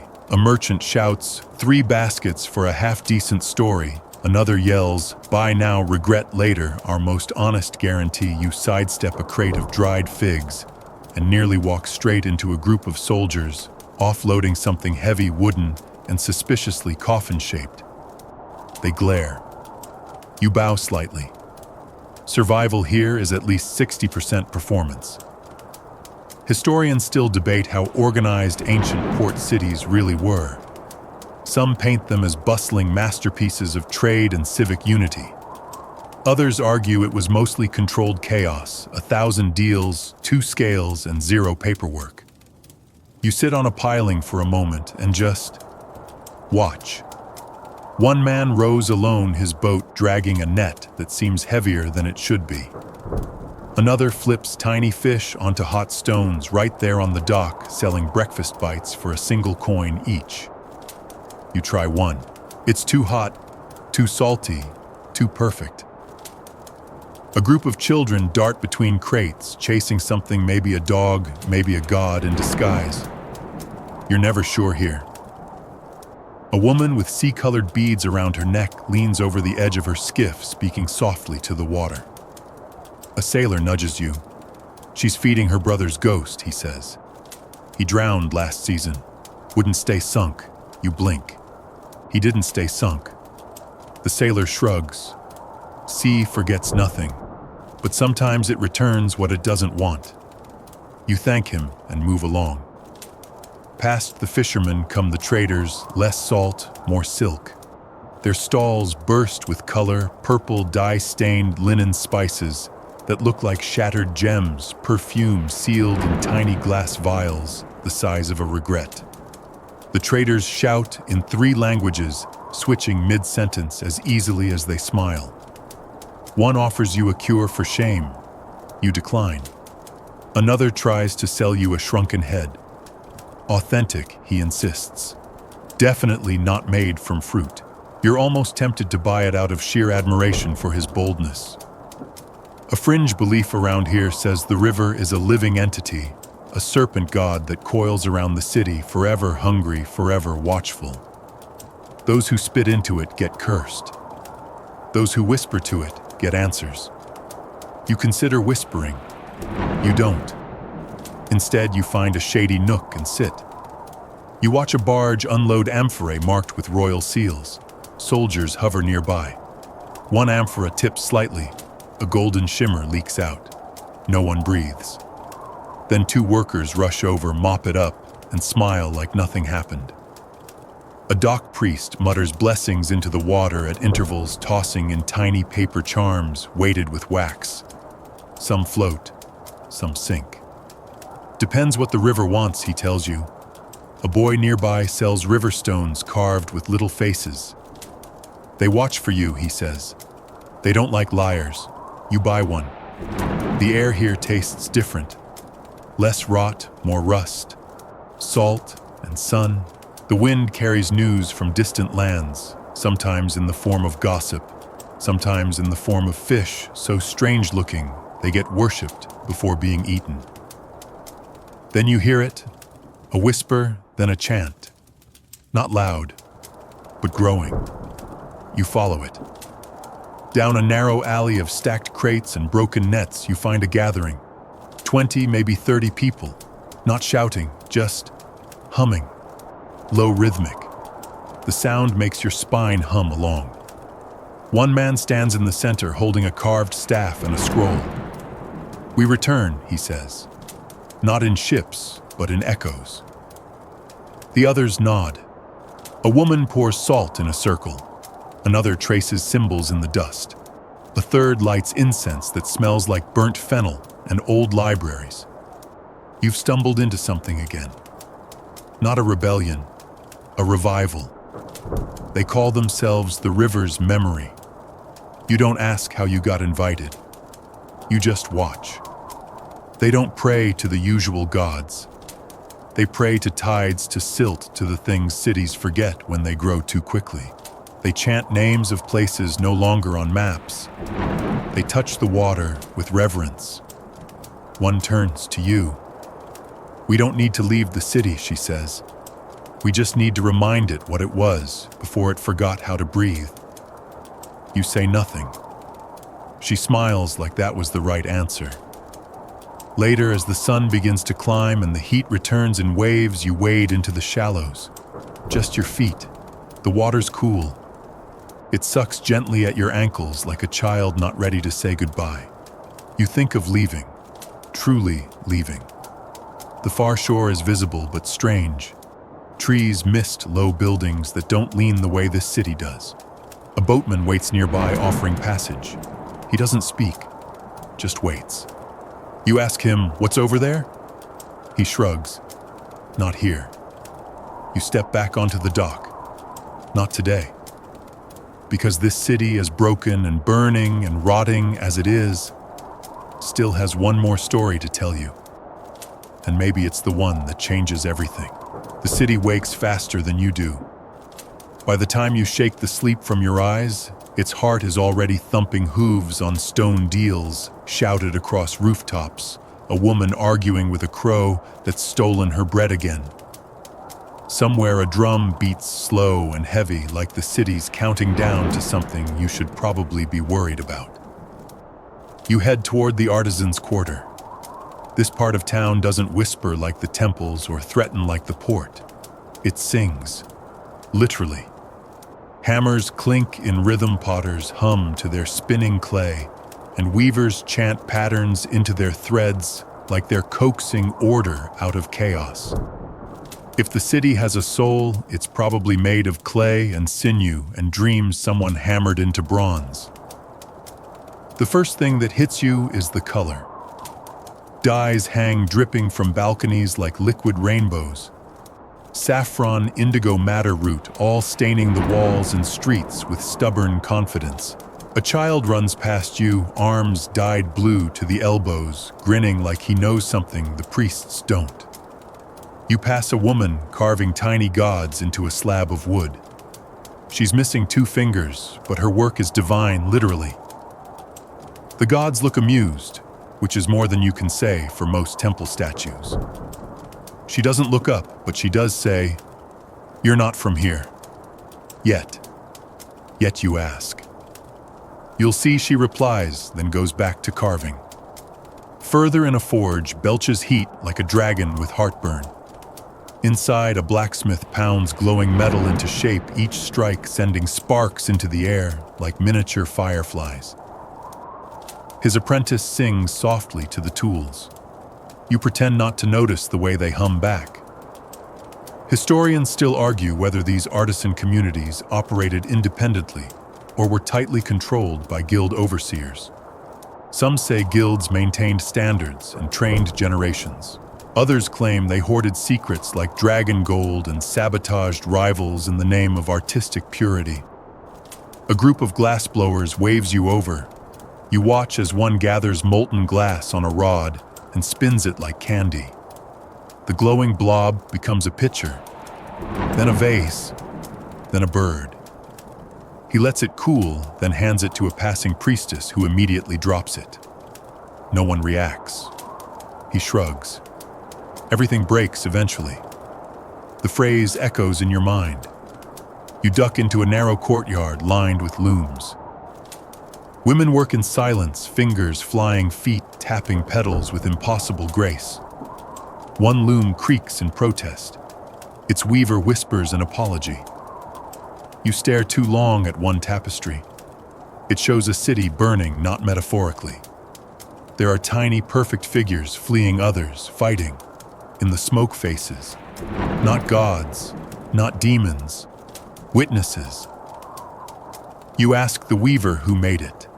She replies, I dreamed it. Then I made it so I could stop seeing it.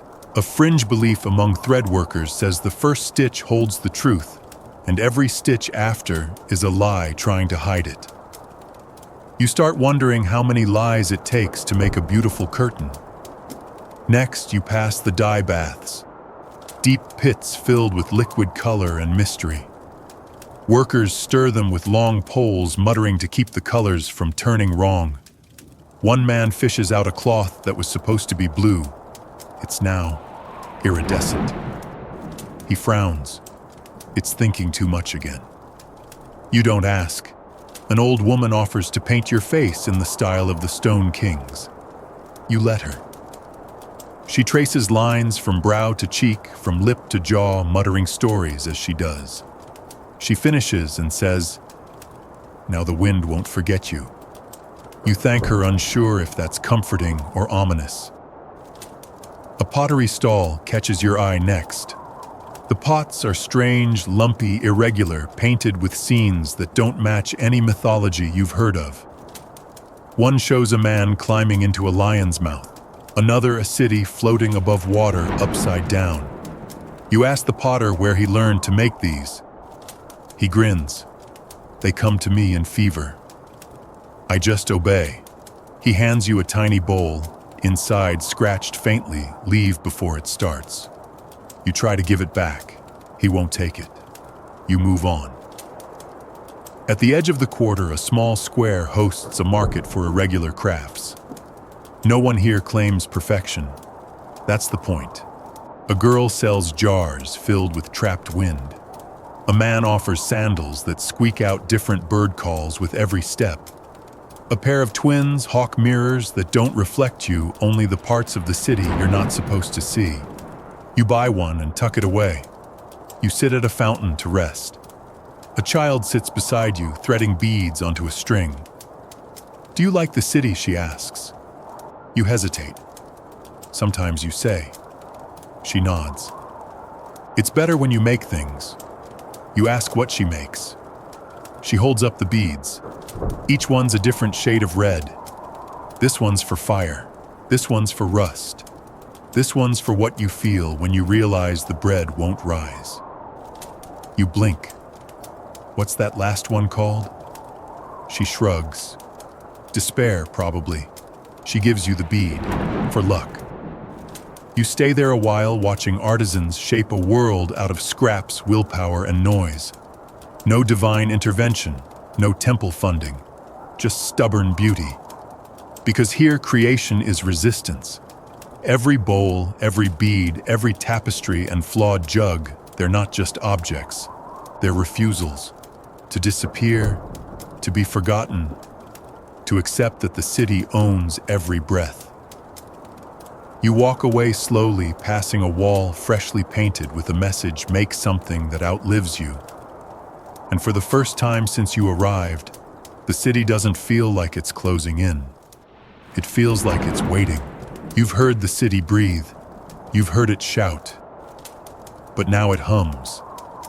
It's the afternoon lull, the hour when even the dogs give up chasing things and lie belly up in patches of shade tongues, lolling like they've just heard the world's most disappointing prophecy. The sun sits directly above, lazy and pitiless. Everyone's either napping, complaining, or pretending to pray, just for the excuse to lie down in a cool temple corner. You, however, are headed toward the one place in the city that never naps, the scribe quarter. The streets here smell of ink, wax, leather bindings, and oddly onions. There's a whisper of dust in the air that seems to settle right into your lungs, ancient and judgmental. You cough once and immediately feel less literate. this quarter doesn't shout its presence. It writes it. Stone tablets set into the walls quote city laws, half-erased poems, awkward shopping lists, and the occasional passive-aggressive neighbor complaint from centuries ago. You pass one that reads, "To the rat who stole my figs, may your children have fleas." You hope it was effective. A boy rushes past, balancing a tray of wet clay tablets like a caffeinated juggler. Another scribbles furiously with a stylus made from a bird's feather sharpened to a nearly weaponized point. You pass an alley where two scribes are arguing over verb tense so aggressively that you consider breaking it up with a bucket of water. Then you hear it, the scratching. Dozens of them. Hundreds, maybe. The scriptorium.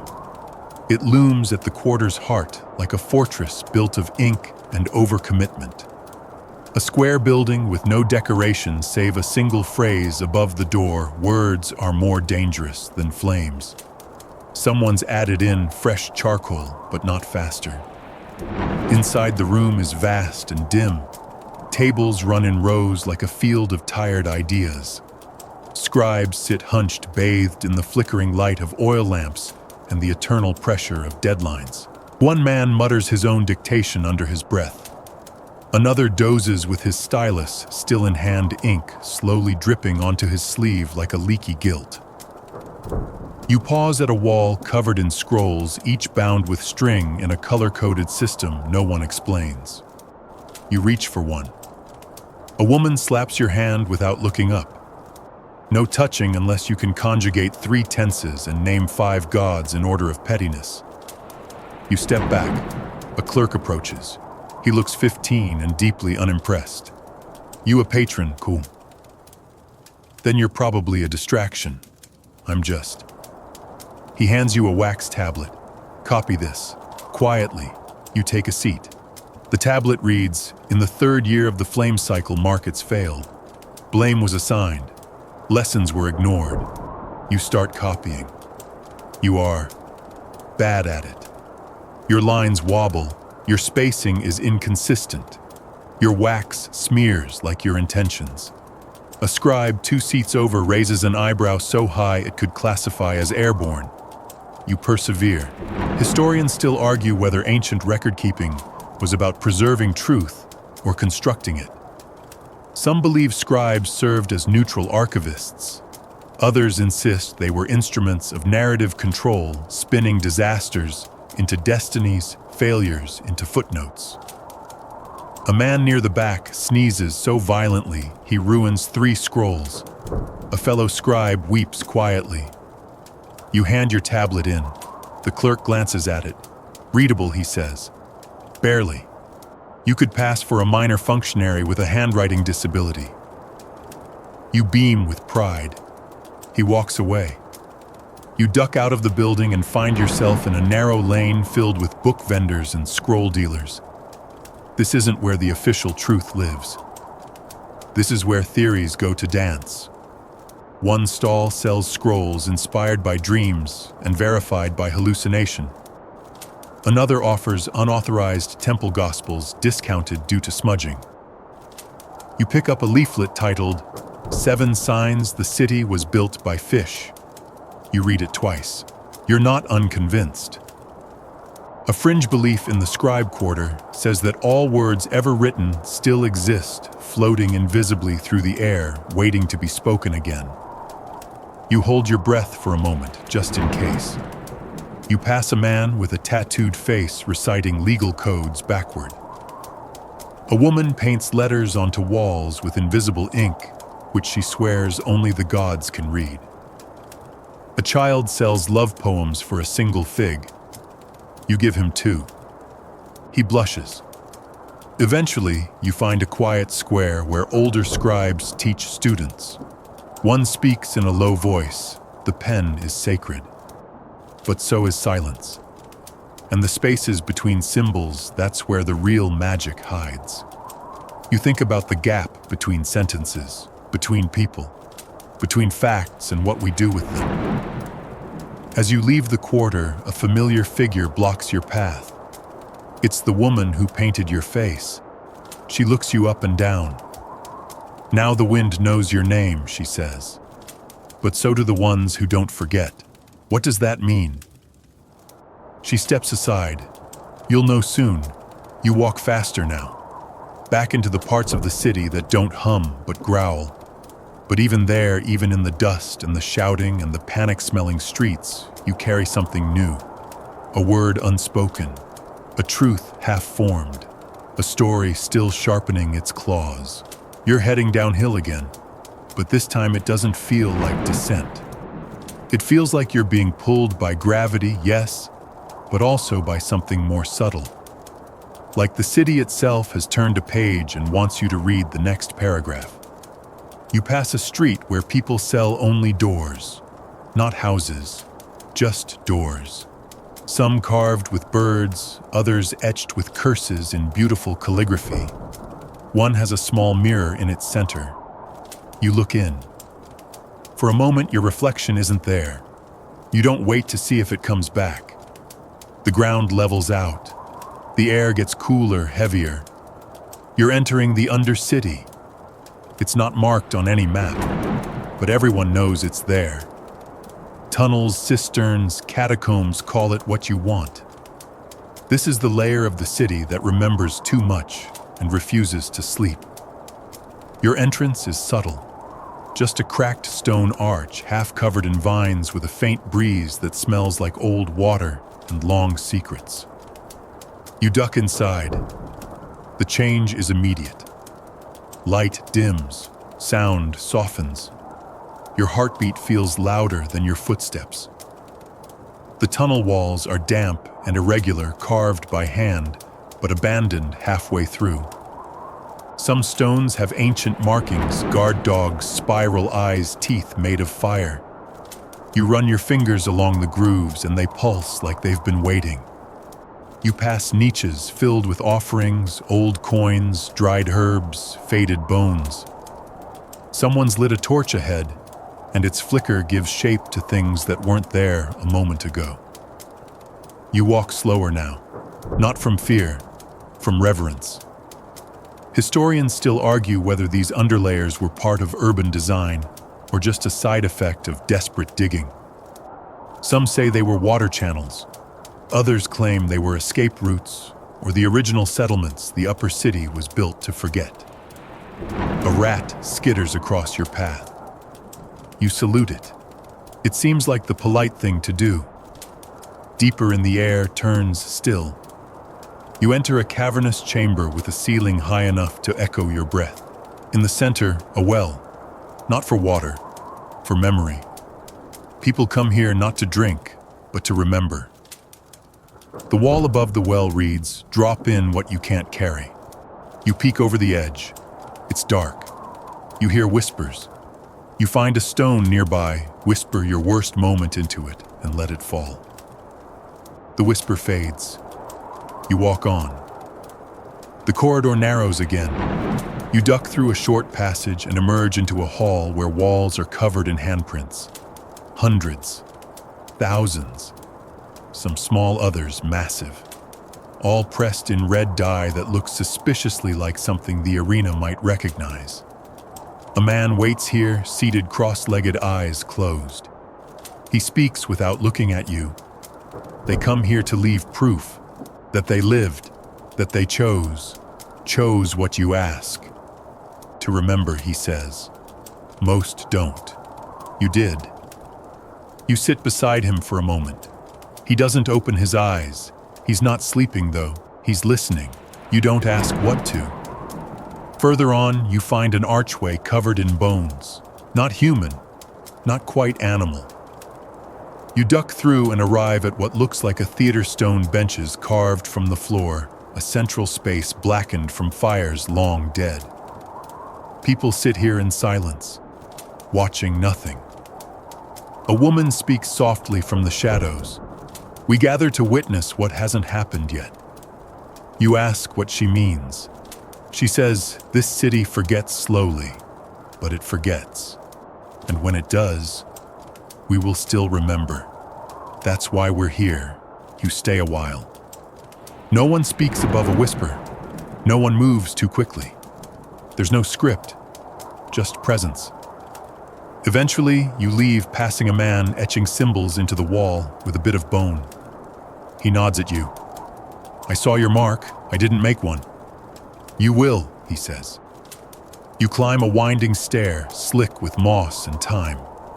At the top, a door, simple, wooden, marked only with a spiral. You push and emerge, blinking into sunlight. You're in the heart of the city. But the air feels different, like you're inside a bell that hasn't rung yet. People pass by unaware. The market's still bustling. The tax collector's still shouting. A dog barks. A baby wails. But you know, there's something beneath all of it now. A foundation made of memory, not stone. A fringe belief held by only the oldest scribes says, if you walk the undercity, the city walks with you. You're starting to believe it. You glance down at your feet. They're stained with dust that won't wash off. You smile. Because now the city isn't just around you. It's inside you. And it's not done speaking. The heat returns like an insult. It presses on your shoulders as you step back into the surface world, like the city's reminding you that just because you've walked its bones doesn't mean you're immune to its breath. But you feel different now, anchored like the ground beneath you knows your name. You move through the crowd, eyes sharper, ears more attuned. You hear the click of dice behind curtains, the slap of bread dough against hot stone, the soft sob of someone trying not to be heard. And then bells. Soft, high, shimmering like laughter heard underwater. You follow the sound past alley shrines and food stalls until you reach a narrow courtyard flanked by towering reeds and crimson flags. The air here smells of rosewater, burned sandalwood, and secrets. You found the courtesan's quarter. Not a place of shame, a place of power, though the city would never admit it out loud. Silks rustle. Laughter lingers. Every glance you receive is a calculation, every smile a strategy. These aren't just companions. They are archivists of desire, collectors of secrets, masters of influence cloaked in perfume and poetry. A woman steps toward you, her hair braided with copper wire, her tunic embroidered with animals that shift when she moves. Looking for company, she asks. You hesitate. She smiles. Or just listening. You nod. Just listening. She beckons you inside. The salon glows with lamplight cushions scattered like fallen thoughts. People lounge, sip spiced wine, speak in low tones. No one shouts here. Even laughter is modulated, shaped like sculpture. Historians still argue whether courtesans in ancient cities held true power or simply the illusion of it. Some were trained philosophers, musicians, and strategists, lovers of rulers, advisors in shadow. Others were confined, traded, written out of records unless their scandals became too juicy to ignore. A performer takes the stage, a narrow platform ringed in lanterns. They wear a mask, half lion, half moon. Their voice flows like river water over glass. They tell the story of a man who built a city to impress a god who never visited. A woman who turned her husband into a statue to stop him from lying. A child who whispered the true name of the wind and disappeared. No one claps when it ends. Applause would break the spell. You sip something cold and pink. It tastes like crushed flowers and memory. You notice a man in the corner holding court with 3 listeners. He speaks softly, and everyone leans in. They don't come here for touch, he says. They come here to feel seen. Someone nods. The woman who welcomed you reappears. She sits beside you without asking. This city doesn't fear rebellion, she says. It fears clarity. We give it that one person at a time. You ask how. By mirroring them, she replies, until they see what they've become. A fringe belief among courtesans says mirrors don't reflect your image, they reflect your choices. You suddenly feel very exposed. She offers you a tiny scroll. Write what you don't want remembered, she says. We burn them at moonrise. You hesitate, then you write. 2 words. She doesn't read it. She just smiles and slips it into a ceramic bowl filled with others. Later, the fire will eat them all, and the smoke will rise with the quiet dignity of secrets forgiven. You spend hours here not speaking much, just listening. Stories bloom around you like night flowers. Tales of forbidden letters, doomed romances, private jokes shared at empire-ending banquets. It's not gossip. It's record-keeping, the kind that scribes can't touch. You learn that a general once wept for a lost cat and paid a courtesan to rewrite history so it became a lion. That a priest once confessed his atheism, but only while being massaged with jasmine oil. That a queen once sent a message carved into a peach pit. History, someone murmurs, is made by those with time to rehearse their version of it. You leave just before moonrise, the scent of incense clinging to your skin like a promise you didn't mean to make. Back on the street, the bells chime again, softer now.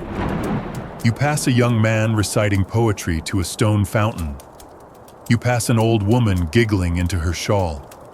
And you realize in a city where everyone is watching their back, the courtesans are the only ones who look people in the eye. Because they already know what's behind them. You're drifting now, walking, yes, but mostly letting the city carry you like a current that doesn't care where you thought you were going. The streets shift subtly, the colors dull, the voices hush. You've arrived in the morning quarter. That's not its official name. No signs say it, no maps show it, but you feel it. Every step you take lands softer here. Every breath tastes older, as if the stones themselves are trying not to disturb the dead. At first it looks like any other part of the city. Small homes, narrow paths, walls stained by rain and time. But then you notice every door marked with ash, every window covered with thin linen dyed charcoal gray. And the silence, that heavy, respectful silence you only hear in places where grief has taken root. A woman sweeps her threshold with a broom of twigs. Her eyes are red, but not fresh with crying. She's past weeping. Now she just remembers. A child drags a toy chariot through the dust, softly humming a song with no tune. You ask him what he's playing. He says, waiting. The cremation grounds are nearby. You don't need directions, your nose leads you. The scent of incense fails to mask the sharper tang beneath burnt sandalwood, dried marrow regret. A line of mourners files past a raised platform. At its center, the last fragments of someone who mattered just enough. A priest sprinkles something into the flame. Someone sings. It doesn't sound like mourning. It sounds like telling. Historians still argue about ancient death rituals. Were they solemn transitions or performative farewells? Some say they helped the living let go. Others believe they kept the dead too close too long, making memory into obligation. You sit on a stone bench and watch as 2 men argue quietly over who gets to carry the urn. You wonder which of them loved more, or perhaps which of them feels more guilt. Behind the cremation pit lies the bone garden. Don't flinch. It's not morbid. It's beautiful. Whitewashed skulls arranged in rings. Ribs turned into trellises. Femurs propping up clay pots filled with bright marigolds and ghost vine. A caretaker adjusts a jawbone slightly so it faces the sun. They liked the morning, she mutters. You ask her if this is a cemetery. She smiles. Cemeteries forget. We remember. She leads you through rows of stones etched with phrases, not names, moments. One reads, told a joke that made her sister snort wine. Another fed a stray dog every market day until it brought her a chicken. Another still refused to apologize for dancing badly. You realize something. This city doesn't just bury its dead, it curates them. A group of children sits nearby painting flat stones with bright images, suns, goats' hands, bread. You ask what they're doing. Helping the dead remember what they liked, one says. A fringe belief in this quarter holds that souls linger only until they forget what it felt like to laugh. These children are in their way preservationists. Further on, you find the whale house. It's quieter than expected. Inside, a single woman sings low, unbroken a note that shifts and vibrates like grief made into honey. Others sit around her eyes closed. Some cry, some don't. You don't have to be mourning to enter. You just have to need something to release. You sit. You let the sound move through you. You remember things you didn't think you'd brought with you. After a while, someone passes you a small object, a smooth stone still warm from another's palm. You hold it. You let go. You leave it in the center bowl. A bowl full of stones, some old, some new, all heavy with silent farewells. As you walk out, a man stops you. He carries a basket of folded letters. Final messages, he explains. Written before death. We deliver them. Sometimes it takes years. You ask if you can read one. He hands you one with a broken seal. It says, "If you find this and I'm already gone, please tell the sun I wasn't ready. But thank it for trying." You fold it again more carefully. Back outside, the air feels lighter. Not because grief is gone, because it's shared. You look up and notice black flags fluttering from balconies, not for funerals, but for anniversaries. In this city, mourning isn't just about endings. It's about honoring persistence. A boy walks by carrying a goat with a flower crown. You don't ask. You pass a wall etched with 1,000 names, not in neat rows, but scattered like stars. One glows slightly from recent touch. You add yours with your fingertip. You don't belong to the dead, but the dead belong to the city. And now, so do you. You follow the smoke, not the sweet kind from incense or roasted nuts, but the sharp metallic curl that makes your eyes sting before you even reach the source. The foundry quarter waits.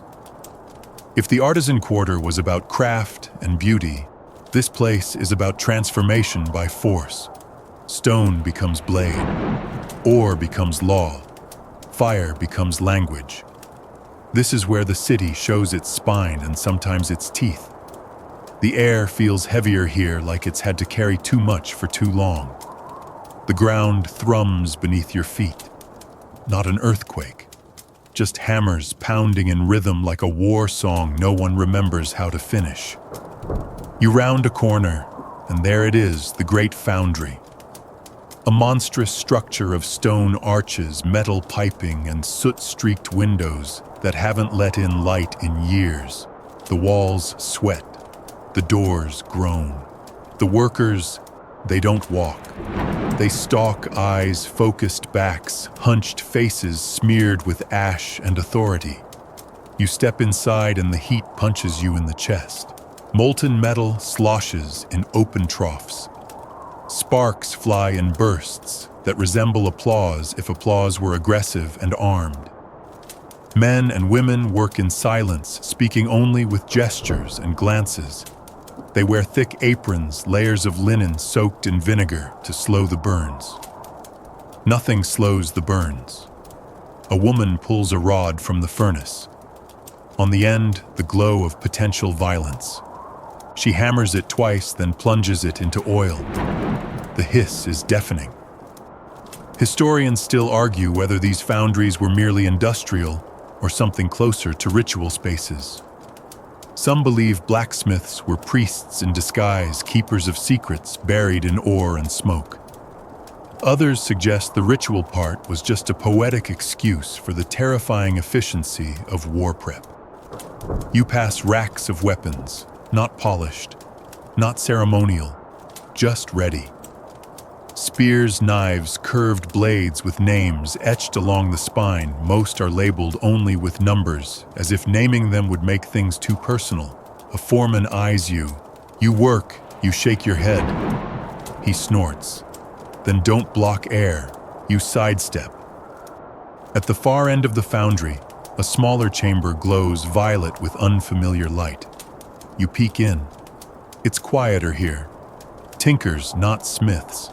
They're crafting mechanisms, gears, pulleys, things that click and whisper rather than crash and roar. A boy holds up a spider-shaped automaton and lets it crawl up his arm. Another worker frowns. Not for play, she snaps. He nods, then sets it loose across the table. It clicks once, folds in on itself, and explodes into ink. Everyone pauses. The woman sighs. Better than fire. A fringe belief among metalworkers claims that metal remembers every hand that shaped it, that the blade remembers its maker's heartbeat, that bells made during arguments sound different from those made during love. You believe it. You wander past molds and crucibles until you reach a section cordoned off with copper chains.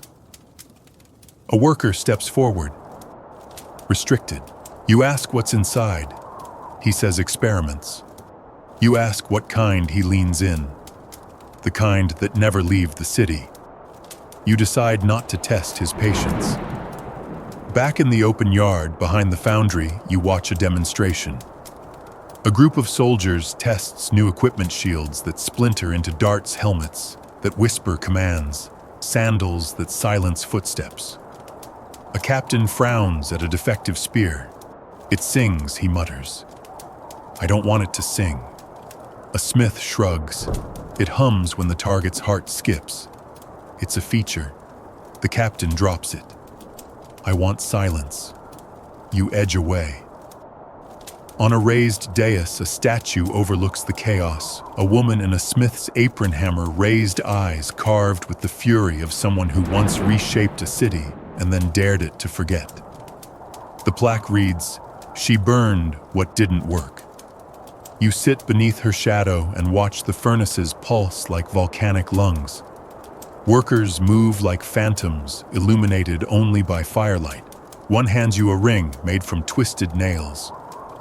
For protection, he says. Or warning, depends who sees it. You slip it on. It's warm. You stay until the sun lowers and the shadows grow longer than the tools. A bell rings and the shift ends. The workers leave in silence, wiping soot from their arms, slipping masks over their faces, not for protection, for anonymity. They go home unnoticed. But the city owes them everything. Weapons, locks, gears, gates, hope, fear. You leave as the night creeps in the ring on your finger, tingling faintly, like it's remembering something. You wonder if you'll ever walk these streets again without feeling the weight of the fires beneath them. Because now you know. This city isn't made of stone. It's made of heat. You wake to the sound of bells, but not the kind that scold or warn. These bells drift. They sound like they've been traveling a long time, carried on the wind from a place not quite tethered to maps. You sit up slowly, bones complaining, mind foggy. The kind of fog that feels earned, not accidental. You follow the sound not through alleys this time, but outward. The streets grow wide and the crowd thins. Stalls vanish, walls fade. The scent of smoke and oil and stewed lentils gives way to something cleaner, sun-warmed rock, dry grass, and wind that doesn't smell like someone else's breath. You pass a final gate. No guards, no fanfare. Just the sudden and thrilling realization you've left the city. You don't look back. Ahead lies open earth, and further still, a blur of movement figures, not walking, but gliding. Fabric fluttering behind them, silhouettes long and lean, outlined by sun. Nomads. They don't come to the city often, and when they do, It's usually to trade salt stories and that strange grain that smells like laughter when you roast it. But here they are, waiting like they expected you. The tallest one steps forward wrapped in layers of pale linen. You can't see her face, only her eyes, and they're full of wind and knowing. "You left the walls," she says. "It's not a question." You nod. She offers you water from a leather pouch. It tastes like nothing. It tastes like everything. Like the first sip after a long-held breath. "We're heading east," she says, toward the broken teeth. You assume she means the jagged mountains on the horizon. You hope she means the mountains. You join them. They move without fuss. No shouting, no commands. Each person knows their rhythm, their purpose, their place. Their camp is a moving song. You can't hear it, but you feel it. Canvas hums, rope sways. Even the camels seem tuned to the same key. You walk beside a man who hums softly as he checks his saddlebags. He points to the horizon. The desert forgets your name. The salt remembers it. You ask what that means. He chuckles. "Depends if you're thirsty." They offer you a roll, nothing dramatic. "Carry this pack. Watch that child. Stir the pot." Simple tasks that somehow feel ancient, reverent, like echoes of someone else's past you've been invited to rehearse. Historians still argue whether ancient nomadic groups were isolated wanderers or interconnected networks shaping trade myth and medicine. Some claim they were mere survivalists. Others insist they were the editors of civilization, trimming what cities grew too wild to manage. You sit at their fire that night. No metal pots, no stone hearth. Just heat stones and a quiet meal of barley goat cheese and something smoky you don't dare question. The stars above feel closer, not brighter, just nearer. As if the sky is crouching down to eavesdrop. One woman passes around a bundle of salt blocks, small, crystalline, wrapped in soft cloth. "For trade," she says. "For warding. For truth." You ask how salt wards truth. She shrugs. Some lies only grow in sweetness. A fringe belief among these wanderers holds that salt doesn't purify. It reminds. Reminds wounds to close. Reminds food to keep. Reminds travelers of their limits. You take a pinch and rub it between your fingers. It feels alive. Someone begins a story. It's not a performance, just a memory with texture. About a city swallowed by sand whose last survivor carved a map into a camel's saddle. About a king who banned fire after it told his wife a secret. About a woman who traded her name for silence and never spoke again, but was always heard. The children fall asleep wrapped in thin blankets. One clutches a pouch of peppercorns like it's treasure. It probably is. You watch the coals flicker. One of the nomads leans close and says, "You smell like city, but that'll pass." You ask how they can tell. "Your silence is too loud," he says. You lie on your back and let the stars fill your skull. You feel the weight of the city lift molecule by molecule, replaced by dust and stories, and the ache in your calves. Out here, truth isn't shouted. It settles. No guards, no records. Just trust sand and a pace set by wind. You fall asleep thinking about your feet, where they've been, where they might go, and the odd comfort of not knowing. Morning arrives with no rooster, no bell tower, no street vendor yelling about goat pies. Just light clear and quiet spilling over the dunes like a secret too patient to shout. You're already awake when the others begin to stir. Not because you're particularly disciplined, but because you slept under a sky so infinite it left no room for dreams. There's a kind of peace that makes sleep feel unnecessary. You've just experienced it. The nomads pack up camp with the speed of people who've done this since time forgot to keep track. No words. Just motion, breezy efficiency like birds folding wings. You help tie down a pack saddle. You're getting better at knots. As the caravan begins to move again, you notice one figure remaining behind, seated cross-legged on a rock facing west, back toward the city. You ask a companion who they are. The look back, she says. The what someone must witness what we leave. You consider staying with them, but your feet move forward, so your mind follows. By midday, the landscape changes. The sand gives way to cracked flats, salt-encrusted and gleaming like old bones. Wind whispers across them with a hissing voice, and you think this is the kind of place stories come from. You stop near a dried-up spring ringed with stone markers. The caravan leader gestures for a break. The place of questions, she says. Everyone sits. No one speaks. Then slowly, one by one, people begin to whisper into the salt. Not loudly, not performatively. Just placing a question into the earth. You hear a few as they pass through the wind. Did she forgive me? Will the rains come before the fever? What was my sister's laugh really like? You ask what the salt does with them. An old man replies, answers what it wants, echoes what it doesn't. You try it. You crouch. Press your palm to the salt. Whisper something you won't remember clearly tomorrow. The wind answers with silence, which weirdly feels like approval. Historians still debate whether such rituals were symbolic or sincere. Some say they were nothing more than morale-boosting pageantry. Others argue these practices revealed a deeper understanding of landscape as participant, not just scenery. You walk further until you reach what the nomads call the teeth. Jagged rocks jut from the earth like giant molars cracked and blackened by time.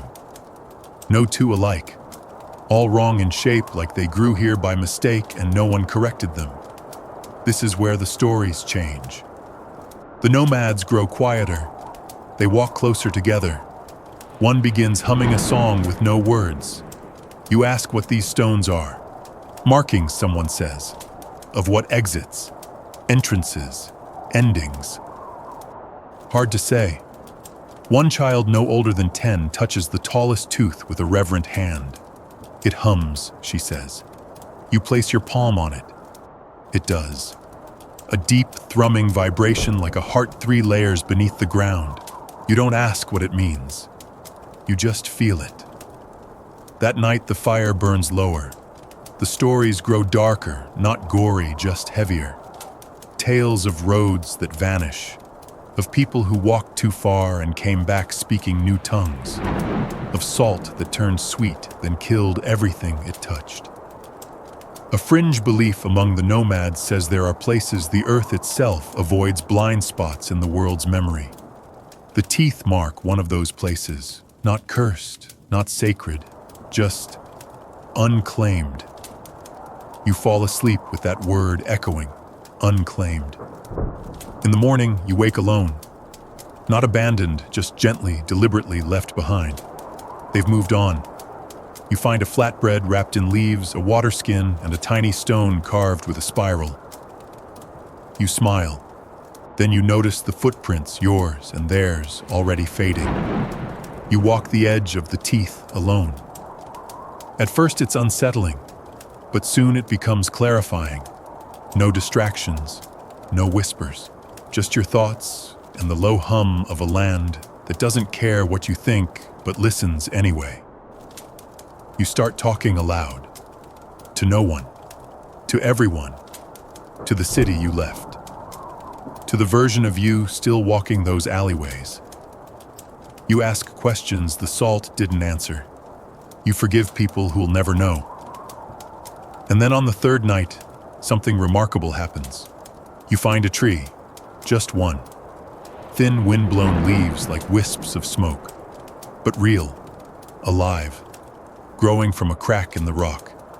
You sit beneath it. And for the first time since you arrived in this world, you stop searching. Because this moment, this tree, this silence, this ache in your thighs and dirt beneath your nails feels complete. You don't belong to the city anymore, but you are a piece of its story. And it's a piece of yours. You turn back, not because you've run out of food or stories or strength. You turn back because the silence has taught you how to listen. The city calls again. Not loudly, no trumpet blast summoning you home. Just a quiet tug like a bookmark you can't ignore. It's dusk when the walls rise into view again. They're taller than you remember. Leaner, like the city has stretched in your absence. Or maybe you've shrunk in the best possible way. The guards don't stop you. You enter like someone who never left, though every step you take echoes like a reunion. The streets feel familiar, but distant, like seeing an old friend through a window. You walk slower. Everything is still there. The children shouting across rooftops. The scent of roasted grains mixed with burning oil.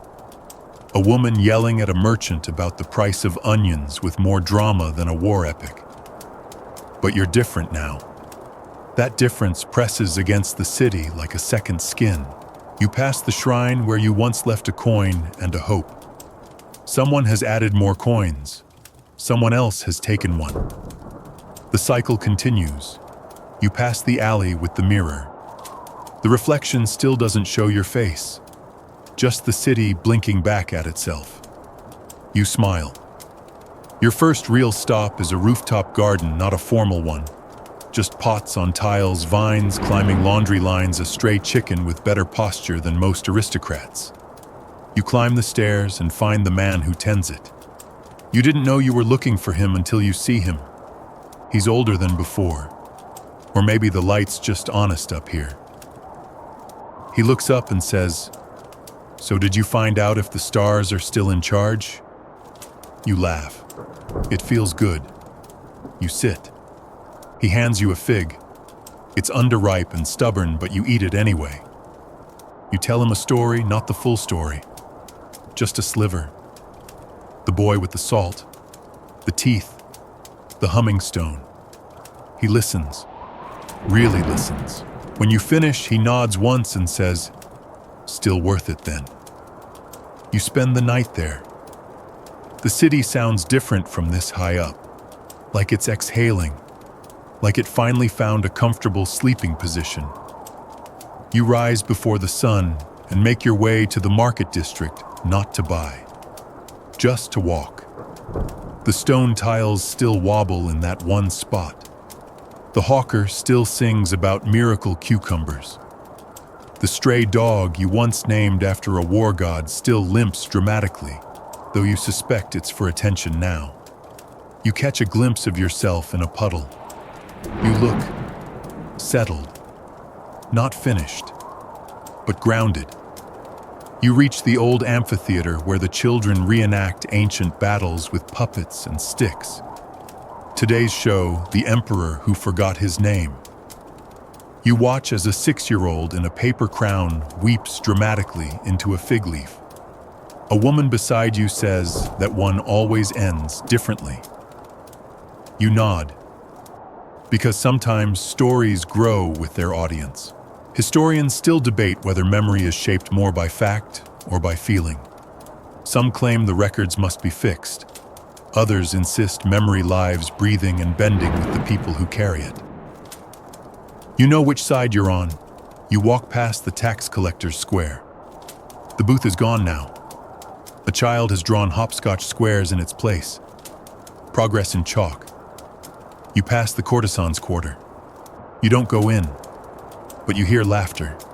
You recognize the bells. You pass the bone garden. Someone's added a new rib arch, fresh paint, a message. If you're reading this, you survived something. Welcome back. You sit beside a small shrine, not a big one, just 3 stones, a candle, and a phrase scratched into the wall. This city owes me nothing. I'm still grateful. You stay there for a long time. People pass, some nod. One leaves a petal, another a crust of bread. Then a girl walks up. She offers you a bead, red like the one from the artisan's quarter, for something that ended, she says, or something that didn't. You take it. Your hand closes around it like you're sealing a secret. And for the first time in this whole journey, you feel whole. Not because everything made sense, but because it didn't have to. The city wakes before you again, but this time it doesn't feel like it's racing ahead. It feels like it's inviting you in. You stretch your legs, shoulders aching in the best way. The air smells like rain even though the sky's dry. Somewhere someone's singing. Not professionally, just a song with no rhythm about nothing in particular. A good sign. You head toward the outer district where the edge of the city frays into countryside where farms knit soil and breath into the city's lungs. It's a quieter place, less performance, more function. Here goats rule the roads. They strut like royalty, unimpressed by carts and curses alike. You sidestep one chewing a shoe and make your way toward a field where workers gather in half-light sickles slung over shoulders, sleep still clinging to their expressions. A young woman waves you over. Harvest morning, she says. You ask what's being harvested. She smiles. Whatever survived. It's not a joke. Not really. You follow her into the field, wheat sun-browned and humming with bees. Others join. No shouts. Just nods, quiet murmurs, shared effort. You help cut stalks, stack bundles, carry tools. No one asks who you are. No one asks why you're here. That might be the kindest thing anyone has ever done. Someone hands you a cup of fermented grain water. Tastes like ambition and slight regret. You drink it anyway. Historians still argue how much urban centers depended on their rural outskirts. Some say the farms were afterthoughts. Others insist they were the beating heart, the invisible scaffolding holding up every festival, every council debate, every pyramid of figs stacked in the palace. You ask an elder how long she's worked these fields. She says, since before the city had gates. You ask if she's ever lived inside the walls. She chuckles. Why would I want all that noise? The gods already hear me just fine from here. A group gathers around a low table covered in wrapped parcels. Lunch. Flatbread, lentils, figs, cheese, so sharp it counts as a weapon. A man unwraps something pink and jiggly. Everyone stares. I was experimenting, he says, on who someone asks. They all laugh. You eat until you feel warm and heavy and full of sunlight. Not just in your stomach, in your soul. After lunch, someone plays a flute carved from bone. The tune is uneven but earnest. A girl dances with her eyes closed. A baby chews a beet leaf with deep philosophical focus. You ask if there's a festival. A man shrugs. Not today. You raise an eyebrow. He grins. That's the festival. A fringe belief in the outer district claims that the gods don't care about temples. They visit the fields, the streams, the shade beneath old fig trees. Some say the wind is their laughter. Others say it's their sigh when they realize we've done something really stupid. You believe both. After the meal, the work slows. People nap in the shade. One boy tries to climb a tree with predictable results. A woman sings to her hands while shelling beans. You lie on your back and watch the clouds. One of them looks like a goat wearing a crown. You hope it's an omen. The young woman who greeted you earlier sits nearby threading twine around a curved stick. You going back in? She asks. You nod. Why you think for a moment. Then say, because I left something behind. She doesn't ask what. She just says, "Then leave something here too." She hands you a seed. You dig a shallow hole and drop it in. She covers it. Doesn't say what kind of seed it is. Doesn't need to. You part ways as the sun leans toward the horizon. On your walk back, the path winds through a grove of olive trees. You stop, sit, think. Birds argue overhead. In the distance, the city waits. But it doesn't loom now. It welcomes. You pass through the gate slowly, like someone arriving home even if they never meant to. You think about the farmers, their simple wisdom, their complicated joy. You think about how cities like this survive not because of palaces or walls, but because someone plants seeds they'll never see grow. The city greets you with a breath, not a roar. For once, it doesn't feel like it's demanding your attention. It feels like it's waiting to see what you'll do next. And so you wander. Not with purpose, not with urgency, just to see. You drift through the familiar districts like someone flipping back through a favorite book, looking for a passage they underlined in pencil. You pass the wall of hands in the undercity. Someone's added a new one, tiny, barely larger than your palm. Below it, a charcoal scrawl, "Still here." The scriptorium hums, but now you hear the pauses between the scribbles. You feel the weight of unsaid things hovering in that air like dust, too polite to settle. The market somehow is louder than ever. A vendor tries to sell you a pear carved into the shape of a fish. You decline. He throws in a toothpick sword. You reconsider. You eat the whole thing before you've walked half a block. At the old arena, a child teaches a cat how to stand on its hind legs. It fails magnificently. You clap anyway. The child bows. The cat leaves. Everywhere the city is doing what it does, changing slightly, yet staying exactly the same. You return to the shrine by the bone garden. The message is still there. This city owes me nothing. I'm still grateful. You sit beside it for hours. People come and go. One leaves a peach pit, another a braid of hair. A third simply kneels and presses their forehead to the wall. No one speaks. And then, dusk. Not the dramatic kind, just a soft surrender of gold to gray. The kind of ending you don't notice until it's already halfway over. You stand and make your way up higher and higher, up narrow stairs and winding terraces, through a door no longer locked. The rooftop is empty. Good. You face the city. You inhale. And finally, you speak to it. Not in words, but in knowing. You walk the edge of the rooftop, looking down over the neighborhoods that once confused you, frightened you, enchanted you. Now they feel like verses of a poem you couldn't hear until you'd read it all. A whisper on the wind says you walked it, and you whisper back, "I listened." The air is cool now. The lights below flicker like stars trying to remember where the sky went. And you exhale. The city is not perfect. It never was. But it is alive. And so are you. And now, as night folds itself around you like a worn blanket, your eyes begin to close. You lie back.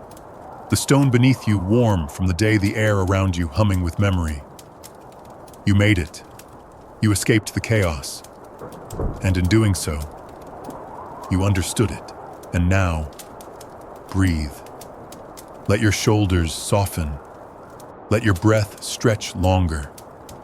Let your thoughts unspool like thread from a spindle, gently, slowly, without tugging too hard on any one memory.